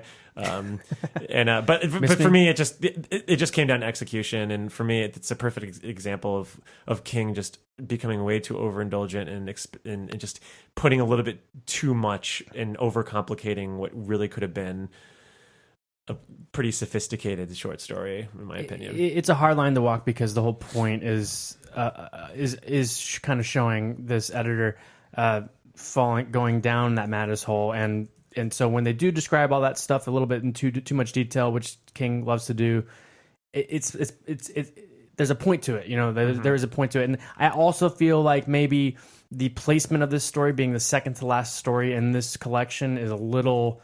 Hurts. I think it hurts the story. I think if it was a much earlier story, you might be willing to give it the license to go down the rabbit hole as long as it does and as far as it does. But for me, it just coming in at the second to last. I was engrossed at the beginning, but there was a point at which I was just like, I know where this is going, and then it did go there, and I was like, it didn't need to take this long to get there for me. But we're also reading all this stuff. Well, I thought it was a really scary, realistic portrayal of someone catching paranoia. Yeah, and I don't know if you guys have heard of Morgellons syndrome, but it reminded me of that, which is where it's a whole disease that people really believe in, where they think fibers are coming out of their skin, and in the age of the internet, when you read about it. That's how it pretty much spreads. Like, it's this sort of contagious paranoia, or this contagious disease of the mind. Definitely look into it if you haven't, because it's crazy. Morgellon? Is it like Mork? Morgellons with a G. It's like M-O-R-G. I thought you meant Mork, like Mork for Mork, like Mork and then these Ellen. people have conferences on it, and I feel like the Fornit stuff is like ridiculous, but it's ridiculous in a way that makes sense to a delusional person. When you think about people that think that tiny men in electronics run everything, like I feel like that's a common delusion that people actually have. There's a connection apparently in the television miniseries Nightmares and Dreamscapes. A Fornit symbol can be seen on a letter in the story Battlegrounds, which we also covered, which is a story from Night Shift, and I think that's kind of a little cool thing. We'll have to go back and look at that. It is surprising that as far as I know, the Fornits haven't popped up too much in other King books, but I feel like there is a lot of potential for them to have some King's Dominion moments, just given what they are and how often King writes about writers. But yeah, we'll have to see. Well, can I introduce our other little furry friends from Skeleton Crew? Why don't we swing on over to the next story? The Monkey, number 16. The Monkey, which was originally published in, let me, anyone have that information up real quick? The Monkey was originally published in the November 1980 issue of Gallery. It's a skin magazine, so it's very similar like Playboy, which is kind of funny. Like the actual image that's on Wikipedia is really great. It's like Jenna Jameson and interesting. They talk to the band Pennywise on this, but not the Pennywise that lives in the sewers. But Woody Allen, Pennywise with the naked Jenna Jameson on the front. Yeah, which is great. But it was launched by Ronald L. Fenton and trial attorney F. Lee Bailey in Chicago, Illinois. Yeah, Like so that was from the OJ trial, right? I feel like that's he was one of OJ Simpson's lawyers. oh, interesting. Well, maybe they read Gallery together and talked about the monkey. Yeah, I think a lot of guys were reading this magazine to spank the monkey, and then they found an actual monkey, and that was why. Well, it's just such a weird. Why would this is like out of all the stories, like this seems like such a very unlikely thing to be put in like a smut magazine. Like Well, what the? King published a ton in smut magazines of scary Yeah. stories. Yeah, but this Yeah, is that's a. just like what they did. They would publish these like weird, Yeah. shocking tales. Hey, What this was is it, a. like, Would you call this a Adam, shocking one? Oh no, it's not shocking. It's like you learn what the gimmick is for Yeah. the first page, and then like you're left with fucking 30 pages of the. It's like you were guys saying about the paranoia, just like guys, the monkey. No, it's the monkey. It's gonna kill us. It's gonna kill us. The whole premise of the story being that there's this little toy monkey with symbols, and every time it clanks the symbols, someone dies, and you get this like Joe Schmo character being paranoid about the whole time, and people not believing him, and that's kind of it. I mean, it's a weird story to put on the cover of the book. Like I feel like that image is very famous. The cover of Skeleton Crew. But talk about a non-frightening story. I mean, I think it's because it never transcends its gimmick. The monkey's powers remain the same throughout the entire thing. The big twist ending is that the guy submerges it in a lake, and then the fish all die.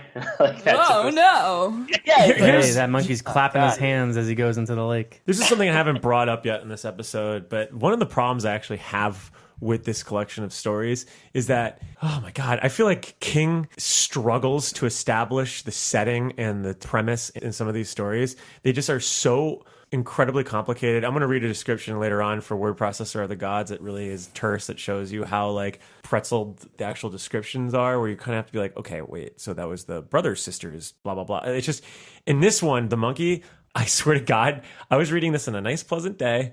There was no distractions. And I must have read the first like 3 or 4 pages like over and over again, because I was like, wait a second. So are they living in Texas still? They've moved away back to Texas. Oh wait, so they're staying and visiting with family. Like you don't actually learn it until like a few pages in, but then you're like, oh, they're in an attic, but then they're staying in a motel. Like he doesn't actually acknowledge that they're going to visit like family until like the 4th page. It just the setup alone for something that's so simple, that's all I have to do is just I will return to my childhood home or my childhood foster home or whatever, or my aunt's or uncle's home, and found this old box. Like it just was so convoluted, and then for this to be drawn out, this was a very frustrating read. And I thought this story was dead in the water like from the get go. No, much like the monkey. Yeah. Yeah.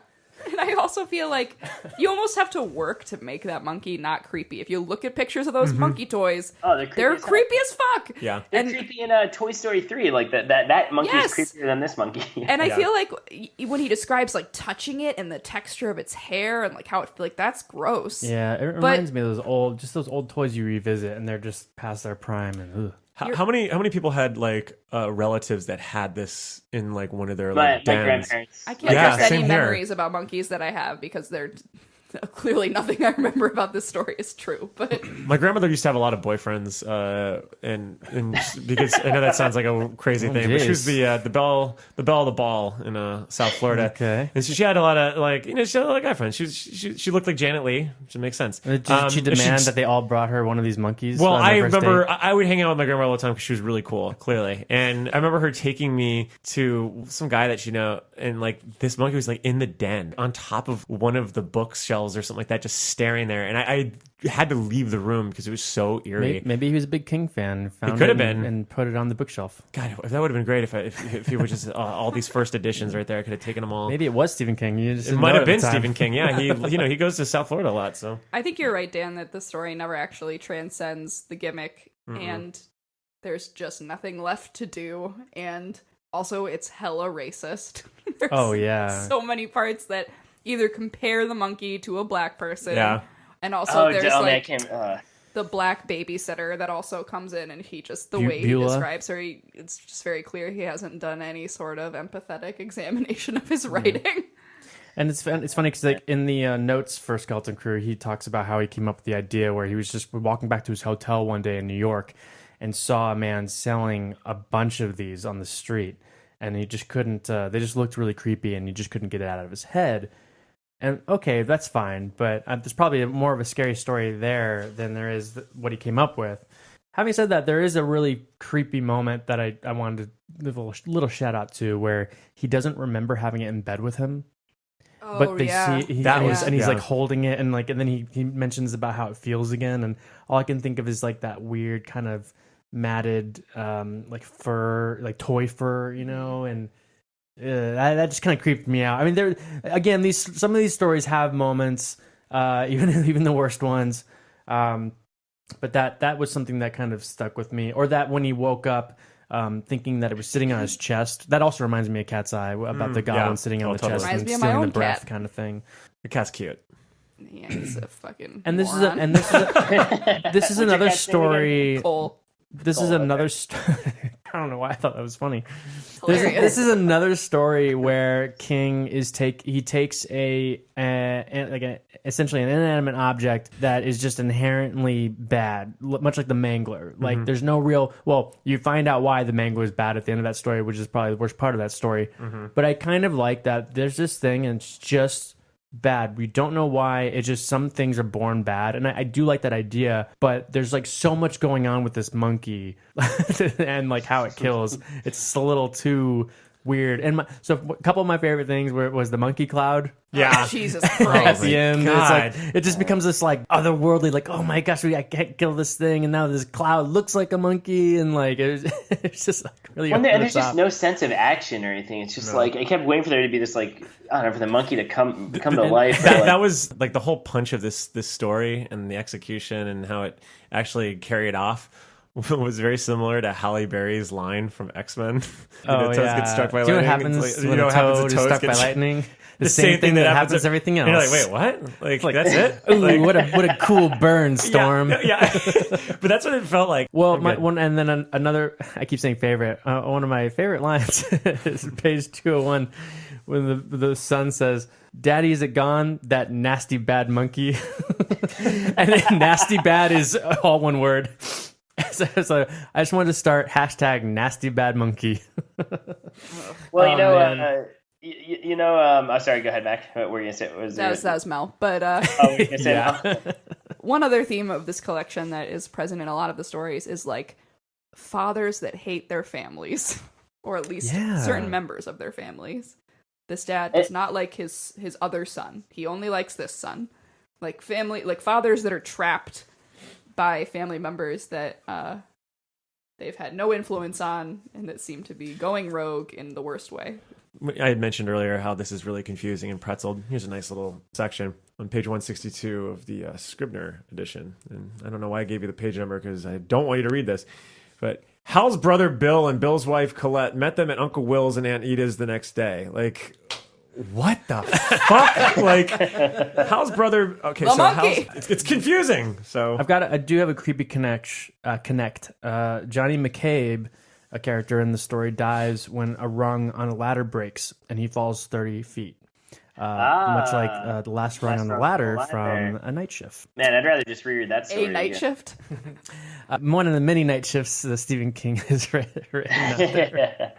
Well, you know, the word monkey makes up one half of one of my favorite Rolling Stones songs. And to get the other half of that title, we need to go to The Man, because the song is Monkey Man, and we're about to go to The Man Who Would Not Shake Hands.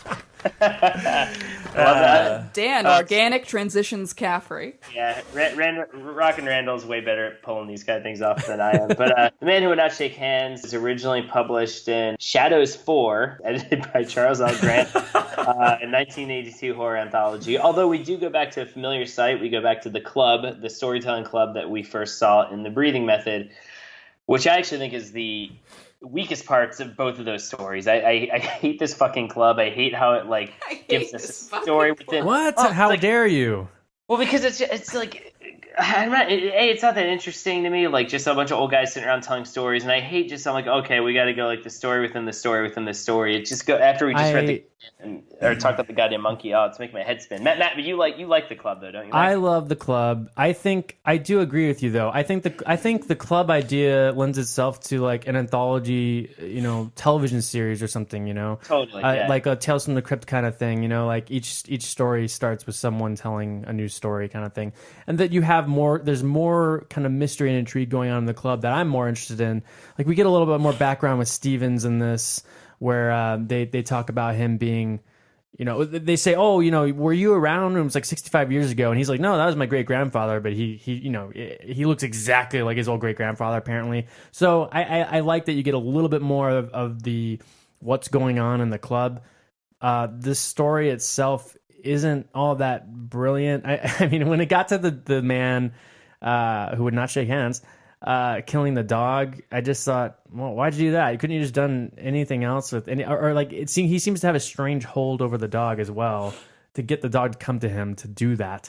Well, and when you hear the title, The Man Who Would Not Shake Hands, and it's a Stephen King book, and you've already read The Monkey, which is like an instantaneous death thing, I feel like you already know what that story's about. And once again, it does not transcend the gimmick. It does not go beyond like, oh, this guy doesn't want to shake hands because of it's like a death wish kind of thing, or like it'll kill someone, and like that's it. Like I don't know what else we get from this story once we're like you said, once we're actually in the story. But I mean, I don't know. Did you guys have any kind of inkling once you just read the title why the man wouldn't shake hands? Yeah, I mean, I feel like this is him trying out a style that's very like Poe or Lovecraft, and that's kind of what I do like about it.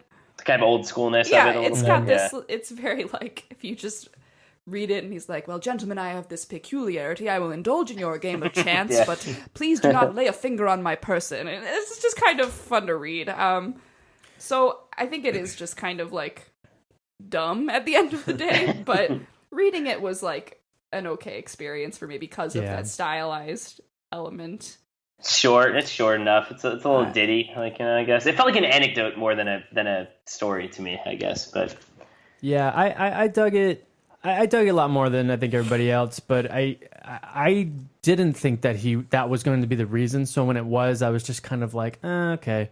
I thought there was going to be something else going on, like maybe he's actually like a ghost, and that's he can't touch anybody or doesn't want people to know that. Or I was intrigued by that idea. I wasn't really blown away by what was actually happening. And when they found him and he shook his own hand to kill himself, I was just kind of like, well, there's a lot of ways. I mean, can't you just wear a glove or something? Like, I don't know. However, on page 350, I did want to mention a little King's Dominion, that the story takes place, that it was 1919. And they also mention directly after that about the woman they're talking about, and that's in the paragraph that she was also 19. Do you think at this point, I don't know, I always wondered that with Wolves of the Kala, if King had just started noticing that he was using that number a lot and made it a thing, or if he was consciously... I hope that's what happened. Oh my god, you could choose any number. If it was like 47, Mac would still find like a ton of instances. This is totally our bias. If you add those and you subtract some... No. Yeah.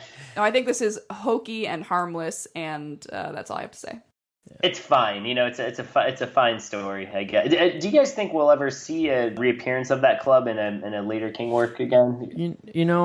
I hope so, because he seems to be interested in that. And who knows, maybe these stories were written right around the same time, and there was some kind of hope that this was going to become maybe a short story book of its own, which it should have been. But that would work much better. But I don't know. Personally, I would love to see the club show up. If not in another book, but in some kind of anthology series on TV, where we could maybe get all the Night Shift stories and the best stories from this collection. Well, speaking of all this talk about clubs is making me think of a club sandwich, and it's making me want to eat. And we're about to move to a character who King make sure he tells us she loves to eat, and he loves to talk about her weight, and that is number 14, The Wedding Gig, which is one of the few non-supernatural stories in Skeleton Crew. Yeah. And let's see where this one appeared originally. This was in the December 1980 issue of Ellery's Queen's Mystery Magazine, whatever the hell that is. No, it's a classic mystery magazine. Don't Is it brag for real? on it. Yep. Is it for real? I was going to ask you about it because I feel like you're obviously more embedded in the fiction world than us. Are some of these magazines that we're kind of making fun of, are they actually like renowned titles? Maybe not Adam or Spank Bank or whatever these other ones are, but like Ellery Queen's, would that be like, would you like to have something published in that? I'm not a mystery writer, so no. But if you do write mystery, that's like a good get if you're in there. Is it creme de la creme of mystery fiction, you think? I don't know if it's viewed as the creme de la creme nowadays, but it is viewed as like a classic, so it's like a good credit to have. Yeah. Same thing with fantasy and science fiction. That's a really good get, obviously. Nice. Well, and I do think The Wedding Gig, I mean, I don't want to say it's like a mystery story per se, but it seems like it has a place in that kind of magazine, just given the fact that there's not like a monster in it, you know? Yeah. It's crime. Yeah, the wedding gig is told from the viewpoint of this musician who's in a wedding band, and this gig they get is at this gangster family's wedding, and the bride is very fat. King really doubles down on telling us that, and she's getting married to a very skinny gentleman, and this kind of gangland feud breaks out in the middle of this wedding because a rival gang member shows up and has been tasked to insult this woman's weight right in front of everyone. And then the musician lays out what happened in the aftermath of all of that. I know we keep joking about it. I don't hate this story. I mean, This one is really middle of the road for all of us, like reading straight Yeah. across with our rankings. It's like 11, 15, 14, 11, 12, 14. yeah, well, and I think part of the issue for me a little bit was like the narrator's point of view. Like, he says a lot of racist shit at a certain point, and once again, like I don't know what is it with King and not just fat people, but fat women specifically, going all the way back to Carrie. Like, he just makes them so grotesque. It's like really, it's bizarre to me. I don't know. I've thought about that, and I think a lot of it's because he's very classical in a sense, and I think that, you know, if you look back at the original metaphors of, you know, weight and what that means, and it's this sort of opulence and sort of gluttony that comes from those that are very privileged, that come from this sort of you have a lot there's of money, an opulence to it that's like kind of grotesque. That it's an easy way to create a very garrulous character that you're supposed to detest because she's just so, she or he or anyone that's of that weight. Yeah, mostly she. Yeah. It just comes as like this detestable thing. I mean, let's also remember where he's writing. You know, if you know, to go back to like the smut rags, he's writing for an audience that wants the sultry women, not the 300-pound women that, you know, are going to be hustling over to the you know, whatever car they're going to be driving to. He says she was a human dinosaur, 350 pounds if she was one. The descriptions in this is just like abhorrent. I don't agree that he's trying to like make a jab at people who consume too much, or like capitalists, or like anyone who's just No, not capitalist, but they're privileged. I think he just, like, if you look at Danse Macabre, he just is like, they're he gross. goes off on fat they're people gross, and, and I think it's fun to write about them because they look gross to me. Like, I think he just thinks it's like monstrous. This story is so interesting to me though, because I feel like it is on the cusp of King being a little self-aware of his biasies. Like, his fat shaming. Well, yeah, okay, so But even the his fat racism. woman, yeah, it's this weird encapsulation of like, okay, so there's a black member of the jazz band, and the narrator is constantly being like, yeah, it makes me a little sick to my stomach how he's treated, but what can I do? Like, it's just the fact of the times. And doesn't he He say calls the N-word him- at some he point? He does. feels Yes, guilty about yes. it. Yeah. Yeah, he's like, I don't really like that word, but I still use it, and it's just like, well, all right. Yeah. he also says at the end, like, fat people can always stop eating, but he can't change the color of his skin. Right. So let's like play oppression Olympics for a little bit over here. But I just feel like he is on the verge of some sort of breakthrough. Like, at the end, he sort of admits that like it's fucked up to think the way that he's thinking, and the fat woman does become the like heiress to this mob empire and runs it pretty well. So there's Well, she becomes ruthless, right? Like yeah, she there's starts something wiping to out be said everyone, yeah. there that's like, okay, maybe your body doesn't have to say anything about how you can run a business or how. And then once her husband takes over, he kind of drives into the ground, right? But Right. the wimpy which is Italian glass of water or whatever. and it is fun. I remember Mike when we read Carrie, which we all loved, obviously, but we were talking about the introduction of Mrs. White, who's a great character, but on top of her being this religious fanatic, on top of her being murderous and abusive and everything else, King makes her like fat as hell in that book, and he makes sure to describe it. And I think when you guys are saying use the word monstrous, that's right on the money. I think that's why he enjoys doing that. Like he gets to describe it the way that he would like an ogre or something, you know, and like when he describes Mrs. White, he's not just describing this unpleasant woman. He's describing this physically just. Well, he loves disgusting. Yeah, he loves to use the barn animals. He always does. Example. Okay, yeah. Especially I at just that think it's era. fun for him. He just like loves it. But I don't think Yeah. he's alone. I mean, I think if you look at pretty much every medium in pop culture tends to do that. And I think a lot of it just goes back to like the subconscious ties to what that's supposed to mean, like just a visual standpoint. Because it's not like he wasn't surrounded by, heavyset people also. Like, I mean, he was heavy himself in the 70s. Not that he was 300 pounds, but, it's not like he was the rail thin Stephen King post-accident that he is now, like where he's very thin. He's gaunt. Yeah. I've heard of the jaunt, but he's gaunt. like an outlier or like this, Yeah, no. I just think he clearly is making a judgment. Yeah. I mean, he even says again at the end of the story, like they can always stop eating. Like he's clearly like judging them in a moral way for looking the way that they do, and then I do get kind of like a sick joy, not because it's good writing necessarily, but just because it kind of cracks me up. Like we always talk about how Stephen King he'll say something that's actually a pretty effective description, but then he'll say it 2 more times in like a not as effective way where he just can't like help himself.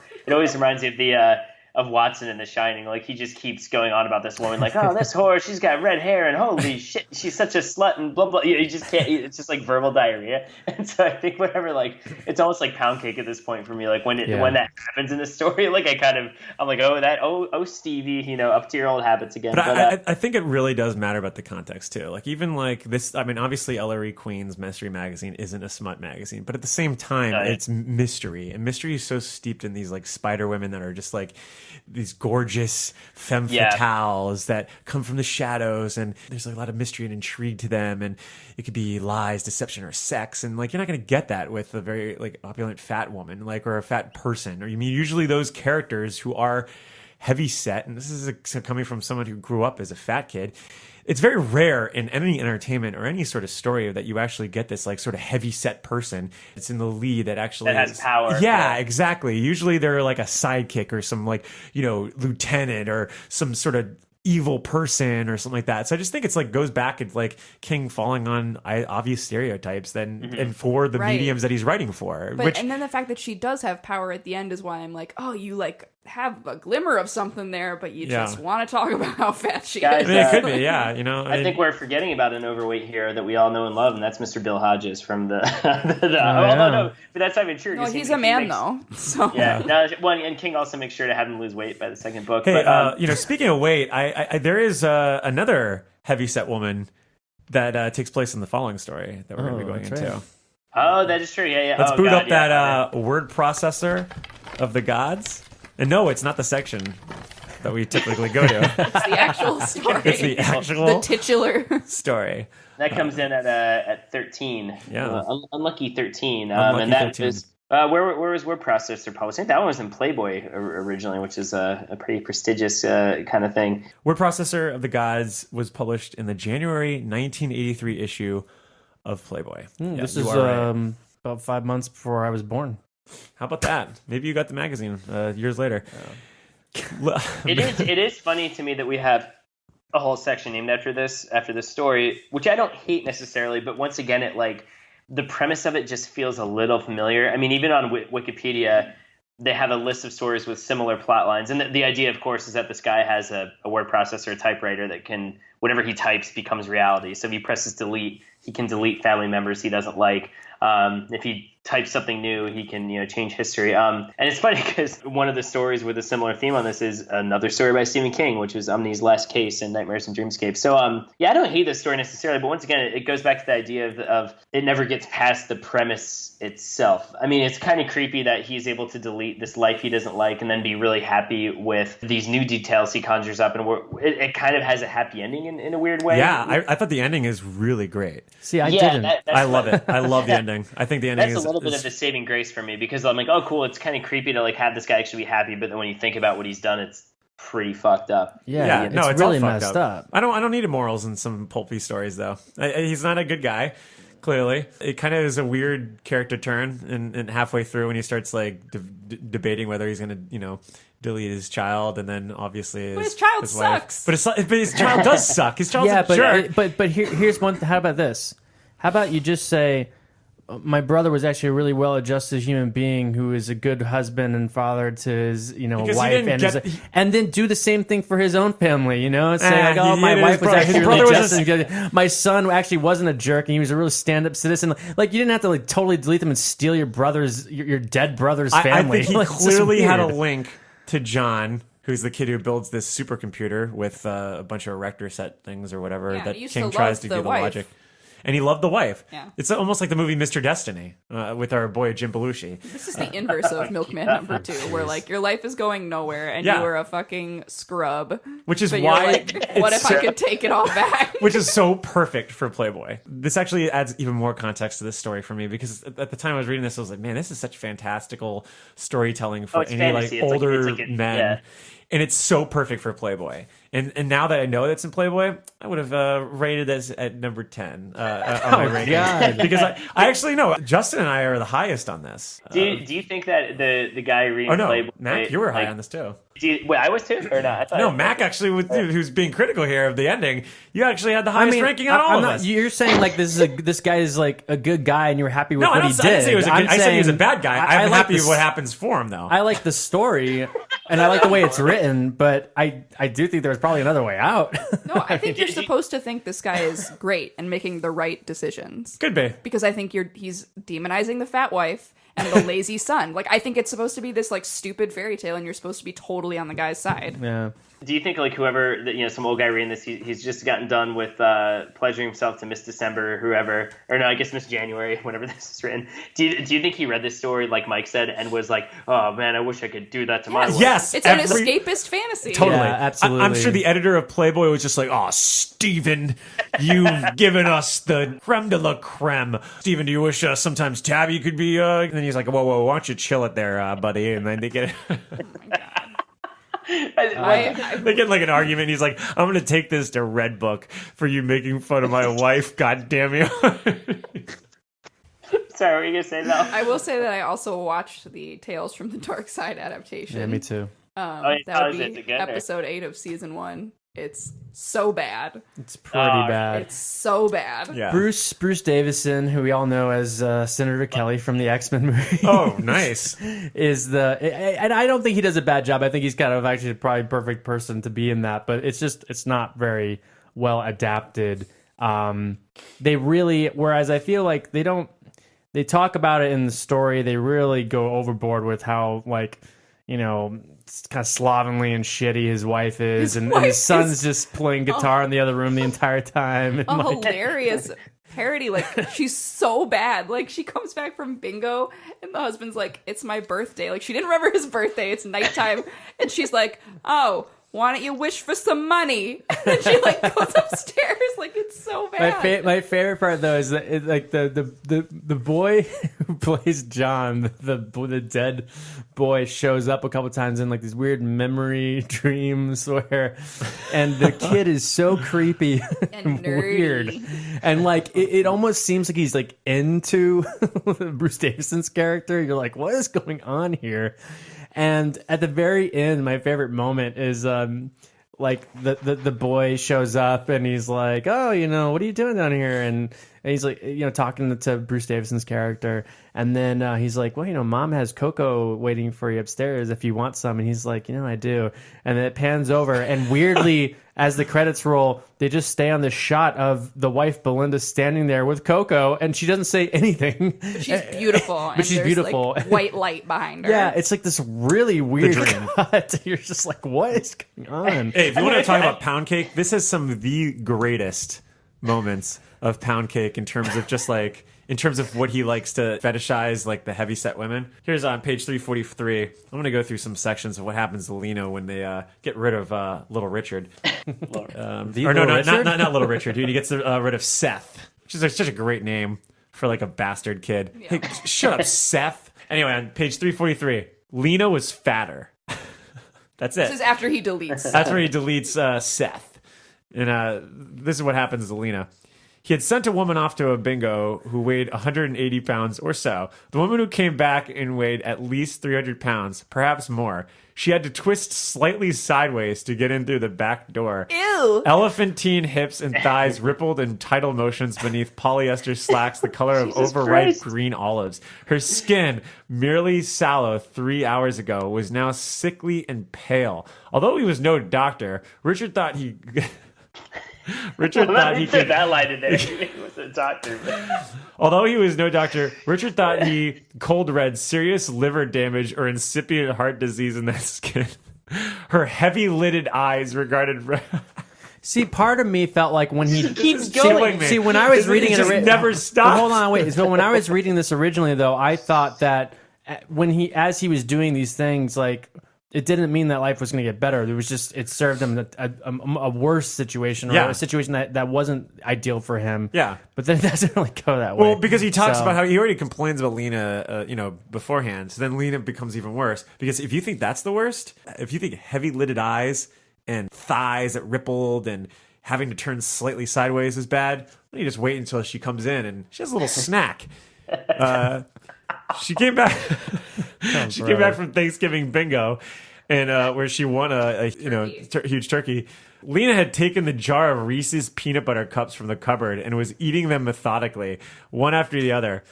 And then later on, he says a brown mixture of chocolate and peanut butter dripped and ran from her teeth. And then to get worse, it's like he's like, "Hey, Lena, you ever sorry we never had children?"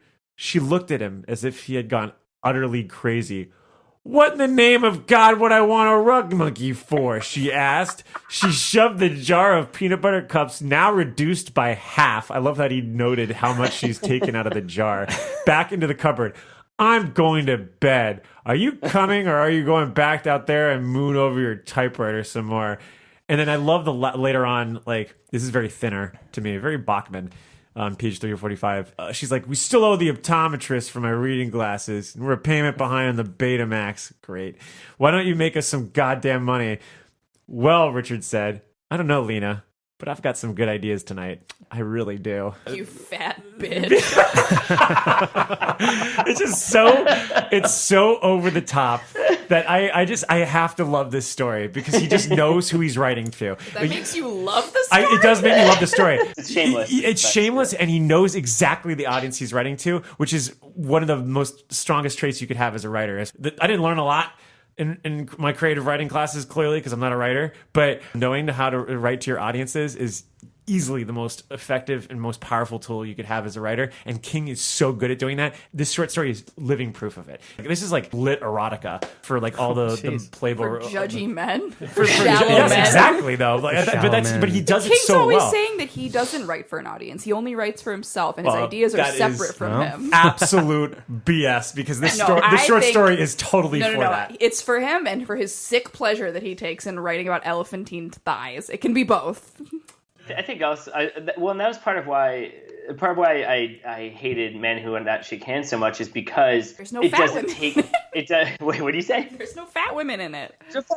Well, no, it just gives this thing like this, at least, like, of course the way he writes about fat people is like problematic and whatever else, but it's not boring, you know. Like I kind of like, I like to see him lean into trashiness a little bit more than I like to see him just be simple, if that makes sense. You can have your cake and eat it too. He can write about gross shit that isn't like terrible fat women. I don't love either of these. Like, I don't love any of the stories we're talking about today at all. You know what I mean? Yeah, you can have your cake and eat it too, and get something like the Raft or the Jaunt or whatever. But while we're slumming it with the Skeleton Crew today, like I guess that's the saving grace. Not that it's about fat women specifically, but just because I just like to see. I'm more interested in trashy King than boring King. Well, I certainly love to laugh at it. It's pretty funny. Wait, what did you say? You fat. Sorry, just imagine that line of like, "Oh, I've got an idea for tonight," and then like in parentheses, "Fat bitch," like that. Oh God, we could ask King to stop writing like this about fat people, but you can't ask a tiger to change its stripes. And boy, that was pretty good. Nice. That is pretty good. I've had to like plan these out like 5 minutes ahead of time. I mean, you got to give credit to Randall. This is second nature for him. I know. It's an art form for him. But so we're getting towards the end of our list today, and next we had Here Be Tigers, which we ranked collectively at Wait, number 12. it's Here There Be Tigers, not Here Be Tigers. Here Be Tigers. Here Be Tigers. Okay. Arr. This is my least favorite This story. is number 19 for Michael Number Rothman. 19 for me. I thought this was liked the it, okay. stupidest story. I thought that this is King not being able to decide whether he wants to create a metaphor or if he wants to be literal. Look, there's only one story that could have a random tiger that appears in a room, and that's Jumanji. And it's a lion. And it is a lion. It's the same thing. So Tigers are in the Same jungle. but maybe I just thought this was such a stupid story, and I just thought it was like such an afterthought, especially to come right after the mist. Feels It like was he literally belched this onto Yes. the page and was like, "I'm done." like, you know what I imagine this was like, because this story, Here Be Tigers, as we're going to call it from now on. This was published in the spring 1968 issue of Hubris, which is the same one where Kane rose up. So clearly these were very quick gasp stories that he was publishing there. It just feels like at last minute he forgot to write something, and he's like, as panicky as the kid that has to pee his pants in here. I'm So going to pointless. defend this. I'm going to defend it. Go to the- nuts. I mean, Go I nuts, don't Godfrey. love Well, it. Listen, I don't love it. before you defend it, it's pretty low for me too. It was Did weird because Justin rank it high? How did it get so high? Because I ranked it pretty high. Oh, you know why? Because our old buddy Randy Colburn ranked it number 9 for some reason, and then you ranked it 10. So it's because you two but, you have in no all, excuse. but What to an be idiot. honest, Randall has a thing for tigers. So ultimately, I didn't love it. It's so short. I mean, I think there's something kind of interesting there, but it surprised me because I didn't think that there were going to be stories this short in the collection. So when it got to the end, I was like, "Wait, what?" I almost had to go back. I was like, "I wasn't really paying attention to this yet." Flash fiction is hard, to be fair. Yeah. It's hard. Yeah. But I also feel like King loves like baby language and like loves to put himself in the perspective of a kid, which is just like fucking annoying after a while. And like you can't just even get any character out of it other than I have to pee and I'm scared. And I'm scared. I'm scared. scared. There's a tiger. I will always be a sucker. Hey, look, I love animals, and I am a genuine fan of the love wild animals coming too. in. I love animals. Yeah, I guess you do too. Working that, no, I'm a genuine fan of the wild coming into domestic or non-wild settings. Like there's that Nick Cave has that band Grinder Man, and Love the front Grinder of their Man. second album is like a wolf just standing in the living room, and it's like always creeped me out for some reason. And that's how this was for me. I don't know, if I was a little kid and had to pee, I would be creeped out if I thought there might be a tiger. This did remind me of that story, that Twilight Zone, the zoo or the lion, I think, where it's the zoo where the man, I think he keeps hearing like the zoo animals around the city streets and things, but nothing's there. And then finally he gets home and he goes into his apartment and there's a lion on the bed and it jumps at him and kills him or whatever. Like I like the idea of like a creature like this being out of place and in this school. But it just didn't go anywhere for me. I don't know. It was just kind of a snapshot of like a larger idea that just wasn't fleshed out enough. I did think too. Like I actually kind of enjoyed it coming after The Mist. Like obviously The Mist is way better, but I did like that we had such this mammoth story, and then we just get this little segment. There was I don't know if it's the Dollar Baby that we've been talking about, but there's a Dollar Baby. The story, I think there's a few of them from 2011. Yeah. And I don't want to trash it too much because it was done in film school and it's students learning how to make movies. So I don't know if it's supposed to be an amazing film, but it's like it's all college kids like playing both students and teachers, which automatically that's like a negative for me. But then it's weird. It has these like comic book graphics. Like they label the bully. They're like, oh, the villain and like the sidekick. It's really bizarre. It's like, very Quentin Tarantino. yeah, which is like to the story. I think this could actually make a kind of creepy adaptation if it's just very still and silent. I don't know. I think there's something to be said that we don't actually see the violence in it. That it's just kind of implied. But Right. yeah, I like it. I mean, like I said, I didn't love it. I like it okay though. I like the idea of a tiger being in the bathroom. I actually do like tigers. They don't really scare me as animals. They're kind of just majestic and beautiful. Well, hey, you know what? We could see tigers in the bathroom, but why do we see trucks in the prairies? That's the best Wow. transition I could think of. It's their fun story. Yeah, because I don't really like my Uncle Otto, but I like his truck. Yeah, Enough that I'm Uncle going to move Otto's- right across the street from it and stare at it like a fucking psychopath. So I'm finally excited to talk about like a story because this is one I was Hey, really wow. behind. I actually really like this Very one. high. we have two people over here that like the story a lot. Yeah. If people will Guys, recall the text group I sent, I don't want to read about this stupid murder truck.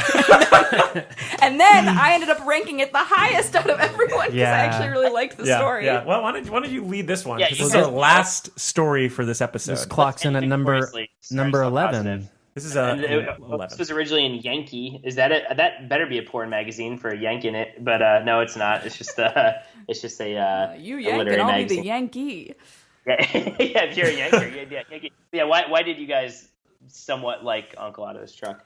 Well, okay, I thought it was going to be just another murderous vehicle story, which in a sense it is, but it had enough originality in it for me to latch onto it. It's the story of a kid who I guess is now a man, but he tells the story of his Uncle Otto and his Uncle Otto's partner who struck it rich after making a land deal and buying this huge plot of land, and they had this big, red, intimidating truck that they eventually kind of just park in the field because they don't need to use it anymore, or they crashed it there and it's not going to go anymore. And Uncle Otto, it turns out, what everyone thinks was an accident was actually Uncle Otto murdering his partner with this truck.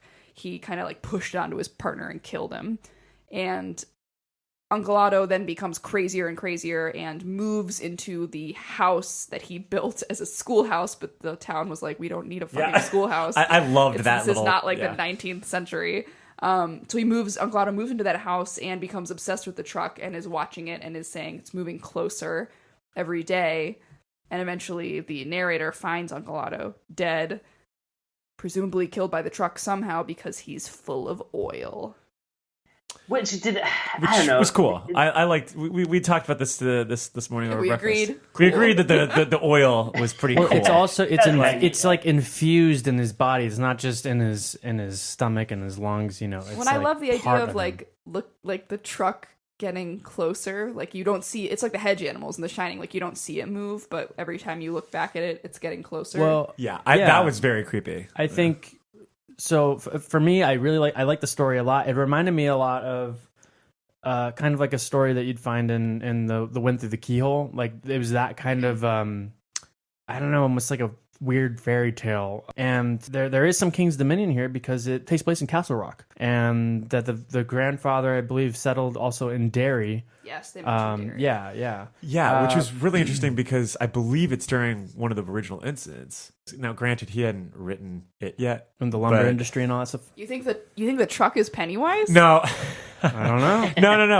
lot of Right, bad it's things bright happen. red. No, if you like, I mean, think about it, though. Like, so his grandfather was in Derry around 1925, I think it says in the book. But so if you like subtract 1958 from you subtract 27 years from 1958, it's like around 1931.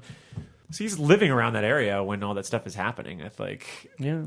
so. It's kind of creepy. King hasn't written it yet. He right? hasn't. Yeah. Right. No. However, he has written The Dead Zone, and Yeah. they mention a character named Billy Dodd, and they mention at one point is Crazy Frank's father. I thought that was kind of fun. There's also some other mentions, other things that you could connect to other King properties on page 472. There was an explosion that blew the engine's components, folding sides out like red dragon's wings. And we all know that could be a reference to Eyes of the Dragon. Or it could be a God. reference to Jack, Francis I'm never Dollarhide. gonna get those Yeah, 5 Thomas seconds Harris's back. Red Dragon. Oh man, sometimes. I do think. Oh, there was one genuinely really really really creepy moment for me. It was when the boy's going up to the door, and before he gets there, you hear him say, "That you, George?" And then he goes in and he realizes, like the truck, just the idea of the truck, like you were saying, inching closer, maybe getting closer to the house, and just like that idea, like, is there something going on with this truck? Whether it's possessed by the dead spirit of his friend, or if it's just like this inherently evil truck. I think it ends up being really effective for me, and I kind of like that. It's got a little scary stories ending to it, and that's why it clocks in here at number 11. Yeah, I dug it. I think my problems with it, or what Caffrey kind of hinted at earlier, was just structurally it seems a little all over the place. And King does this sometimes where you can kind of tell where he's coming up with it as he's writing it. Like he doesn't have an idea where this is going to go. And I felt like this is one of those stories. He also just loves like establishing an entire family. Like he can't have a short story with like 2 people in it. I know. You don't like, even need to go through all that stuff. It just it seems so pointless. But it's King, because King wants to do this thing where he has to hammer down so many details because he feels like maybe he has to put all these details so that you can believe it a little bit more. No, I think that's totally it. I think he's like, I have to ground you in this family and let you live here. It's like in Word, like when Word Processor the Gods, like literally all you need to say is like, wow, this is a special computer that John created. But he actually tries to attempt to explain what this is, but he's like, well, yeah, there's a Rector set, and it's like, no, it's a creepy computer that this kid built. Well, I like the details. I do too. I do too. It's actually that's actually one thing I really do like. But it's just funny it's like that the monkey, like you were like, yeah. It's just like these long digressions where you're like, no, you got us. We're reading it, which is funny though, because like I think he was like on a long drive and he thought up this story, and then he was like, I kind of like that, so he wrote it down. I mean, this guy's just coming up with these ideas all the time, and the fact that he sat down and put pen to paper on this one. I'd like to think that he was a longhand writer, not a typer. Is real cool. I almost got Dan there. How cool would it be if in Hulu's Castle Rock they actually have like the truck, Uncle Otto's field, truck, or, like the field, that you see it sitting in the field. I think well, not to go on too much of a tangent here at the end, but I think that it would be really cool if some of these stories or characters made their way into Hulu in general, into Castle Rock. Yeah, I mean, a lot of them take place at Castle Rock because so like, you have this episode format where you could tell these like little stories or whatnot. And Uncle Otto's truck is ripe for the picking. Yeah. Another story, like I don't hate it, but once again, the framing device I'm not crazy about. I just wish King would have written some of these stories in the present tense or the first person, or like instead of like he's recounting of everything. And I don't know, I've just gotten a little tired of the killer vehicle stories by this point with King. I do agree with you guys. I think the oil is and it's like, oh, did the truck like squirt oil into him to make the guy drink oil? What exactly happened? There's all sorts of oil possibilities. I think they had sex. Like the car mounted Otto. Fucking. Yeah. We're back on this train. It's just like, oh, why don't you give me your little precious mouth? I don't know if we so made funny. That's also in the trailer for Bumblebee. Is it really? Oh, wow. Yeah. Speaking of Transformers and oil and death by oil sex, Justin Gerber and I, when we first met each other, I'd written a play that ended with Optimus Prime making Michael Bay suck his dick and then choking him with oil, like a la Bumblebee. And I played Michael Bay and Justin played Optimus Prime, full in the suit that he used that it could actually transform. I think there's a picture of it on Facebook somewhere. So we'll try to find it. I forgot about that. Definitely try to find that. I pulled an Uncle Otto's truck on Justin on stage because there really weren't a lot of adaptations for these stories yet. Is there one story in here that I know that in Night Shift we kind of did like we were going to cast this. Yeah. But not to go too far, because I don't think we would want to see a lot of these as adaptations. But if there's one adaptation in this that you would like to make, what is it, and how would you do it? I was actually thinking with like the Ballad of the Flexible Bullet. I think that a clever filmmaker, a really great screenwriter, can do an amazing job with that story. It's funny because like the way that they all kind of talk at the dinner party reminded me so much of the Crate and Creep show. Mm-hmm. I think these 50, 60-something socialites that are all gathering together at these kind of outdoorsy parties that are strictly from the 70s and 80s. And everyone's holding like crystal and stuff. I just could see that. And I could see like, God, Romero would have done a great job with it. But I think there's a way that you can do that story justice without it being just some guy standing there telling a story. Oh, I totally agree. And I think it could be really creepy. Like, I think even if you made it, like, I think you might have to kind of inch away from showing the Fornits or making them real. Yeah. But the descent into madness element and the, like, thinking it's ridiculous and then slowly coming to believe it, like, I don't know.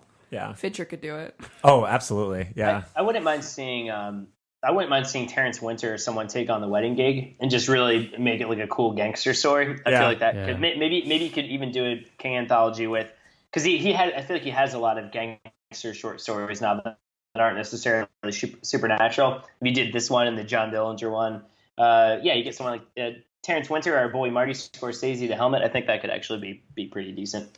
Only if the woman was the main character. Yeah, well, if you did it from the woman's point of view and then just followed her rising to being this kind of gangster overlord, I think that could be pretty cool. I don't know if I want to live in the first person perspective of the band leader guy. Who's very unlikable, you know. Yeah.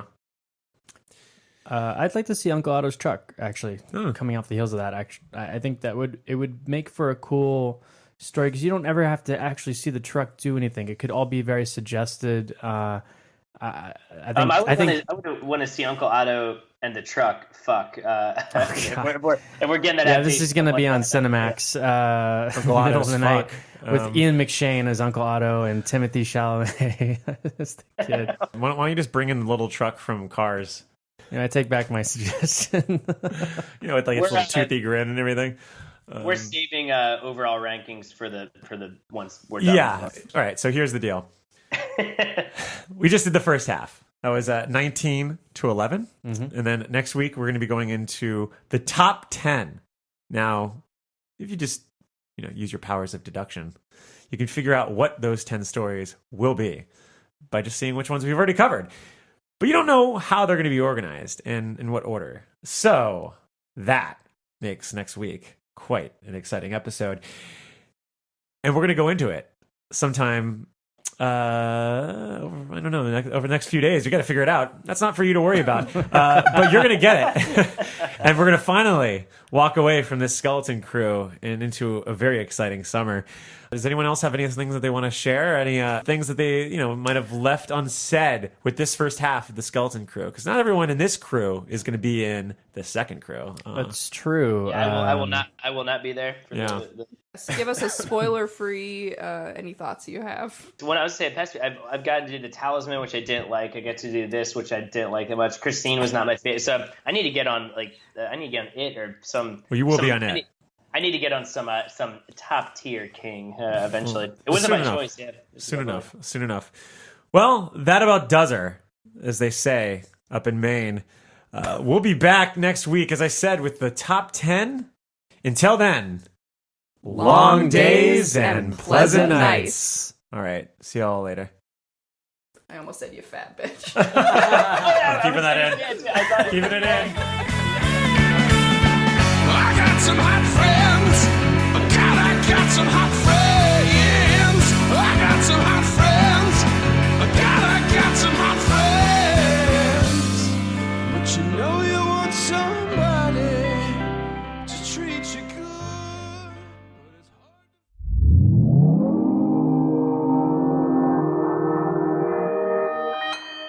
Consequence Podcast Network.